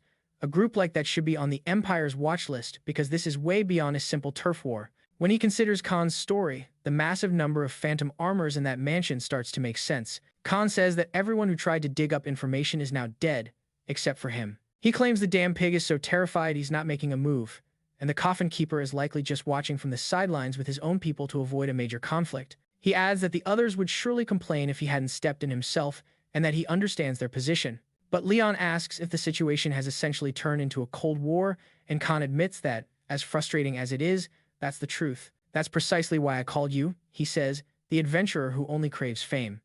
After our little test, I was convinced. You have a habit of running towards danger instead of away from it. With that kind of courage, I was sure you wouldn't say no. Leon replies that, from the sound of it, Khan wants him to act as a hired gun, betray the guild, and let him use him. Looking pleased, Khan says he's a sharp one and that it would be fantastic to have a subordinate like him instead of his usual idiots. Sorry, gangs aren't really my scene, Leon said. Internally, however, he was thinking, asterisk. Yeah, right. This guy is just scared of losing his turf to those other psychos and wants to use me as his personal attack dog. Asterisk. Leon figured Malice was the much bigger fish to fry right now, but he had a nagging feeling this guy could become a massive pain in the neck later on. All right, I'll bite, our hero said, but how exactly do you plan on getting the guild to move on this? In response, the man simply slid a hefty file across the table. Leon started reading, and his eyebrows shot up. A few pages deeper, his jaw hit the floor. He couldn't believe it. The file Khan gave him was packed with evidence of people in the slums being used as sacrifices for Malice. Elsid was just as shocked, saying, this must be hundreds. And in the worst-case scenario, it could easily be thousands. A wave of sickness washed over our hero as he thought, asterisk, these people are in the zone without walls. There's no official record of who even lives there, so who would notice, they're gone.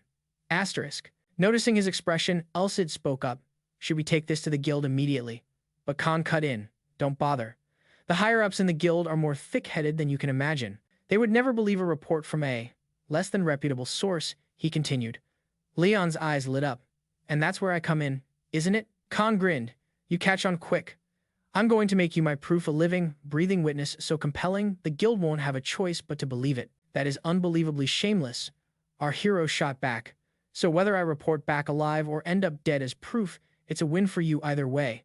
At that, Khan just leaned back and roared with laughter. Wiping a tear from his eye, he asked, "So, are we doing this?" The young man just shook his head. "You're a real piece of work, you know that? It doesn't matter to you if I'm a living witness or a corpse for your cause. Either outcome suits me just fine," the boss admitted. "So, are you game?" Leon slammed his hand on the table. "Fine, I'm in." He thought to himself, I hate this, but getting info in the slums is a nightmare. And if I do this, I could potentially save hundreds of people. Khan tossed 2 items onto the table. "Take these." Leon asked, "What are they?"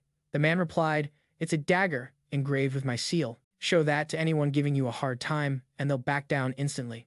"Well, anyone except the coffin keepers," the boss said. Leon pushed the weapon back. "Yeah, this thing gives me the creeps. No thanks." The man's smile faltered for a second. The leader pointed to the other item. "Inside that bag, you'll find some magic scrolls. Use them if you get in a jam, or sell them for cash. Your call. Just think of it as a little something up front," he finished. As Khan got up, the young man was about to ask something. He had a flashback to the fight they had, specifically to a punch that never landed. "Hey, back there. Did you mean to stop that punch from the very beginning?" Khan just stared at him, his face a complete blank. Then, a slow, knowing smile crept across his face. "Yes." As night settled over the city, Leon was back in his inn room, unable to quiet his thoughts. The reason for his unease was that gang leader. The young man replayed the encounter in his head. Khan the Fang. That guy's strength is just completely off the charts. He knew he had to get way stronger. The young man turned to Elsid. "Hey, did you notice anything in those documents that stuck out to you?" "As a matter of fact, yes," the sword replied. "However," he continued, "I'll need to do some more in-depth analysis first. With the way malice operates, if even one thing is out of place, it could lead to a total disaster. So you're saying you need to check things out with your own eyes?" Leon asked. The sacred sword confirmed that was exactly what it meant. "You know, sneaking into a place where 500 mercenaries got their butts handed to them isn't exactly a walk in the park," he told the sword. "I'm going to need a partner for this one. It has to be someone who can't be bought, and someone I can trust to watch my back without a second thought." Elsid sounded worried. "Aren't your standards a little high?" Leon ignored him and added one last condition. "And they have to absolutely, positively hate malice." "There's only one place you'll find a person like that," the sword said. The boy immediately knew. "You're talking about the 30th building in the Prima district, aren't you?" And so, another day began for our adventuring pair. Standing in front of a building, Leon asked, "This is the sacred church? It seems like a strange spot for a branch, being in such a poor district," he mused. Elsid explained, "The church always sends its clerics to places where the forgotten and marginalized live." The sword went on. "Those driven by greed can be bribed, and the ambitious can be manipulated. But clerics are different. They're honorable, and they walk a straight path. Clerics answer only to their faith and the goddess's teachings. They can't be pushed off course. In other words," Elsid added with a bit of a jab, "they won't fall for your usual tricks." Leon knew he had no other option. He really didn't want to make a big scene as a rookie hero, but it looked like he was going to have to tell the whole truth. But then again, he thought, if I'm spilling my guts to a cleric, all I have to do is ask them to keep it a secret, and they'll be honor-bound to do it. He also noticed that while everyone's clothes were pretty worn out, their eyes were full of life. No one was even trying to swipe things from each other, which showed a deep level of trust. Is this all thanks to the church branch? The boy wondered. What kind of person is the bishop in charge here? He walked up to the entrance and knocked. A voice from inside asked, "Who's there?" Leon replied, "I'm an adventurer. I have something I need to discuss with the bishop." A strange energy suddenly started to course through him. It was as if his own aura was humming in response to the person on the other side of the door. The door opened to reveal a figure with long hair and pointed ears. "I am Bishop Stesser, and I am in charge of this branch," the man said. Both of them were stunned, thinking, "Is this guy an elf?" With bruised knuckles, the bishop took a sip of something warm. He smiled kindly. "I'm guessing you're surprised to see that I'm an elf." Leon was a bit too shocked to reply right away. The man chuckled. "I know. It's not every day you see an elf in my line of work, but the goddess loves all her children equally, and I serve her with my entire heart." Now looking genuinely surprised, Leon listened as Stesser told him he was already aware of his recent good deeds. "The water quality here has improved dramatically thanks to you, and the number of people suffering from stomach problems has practically vanished. I'm quite sure the goddess is very pleased," the elf said. Feeling a bit awkward, the boy replied, "Oh, Well, I'm honored. The bishop's expression turned more serious. You said you had something to discuss with me. The boy nodded and presented the documents to him. The man took them and started to carefully review the pages. His initially gentle face slowly twisted into an expression of pure, cold rage. Stezer looked up and said, "This is an issue the church must handle directly." Leon felt a surge of excitement at his response. The elf noted that the info came from a questionable source, which meant the central parish would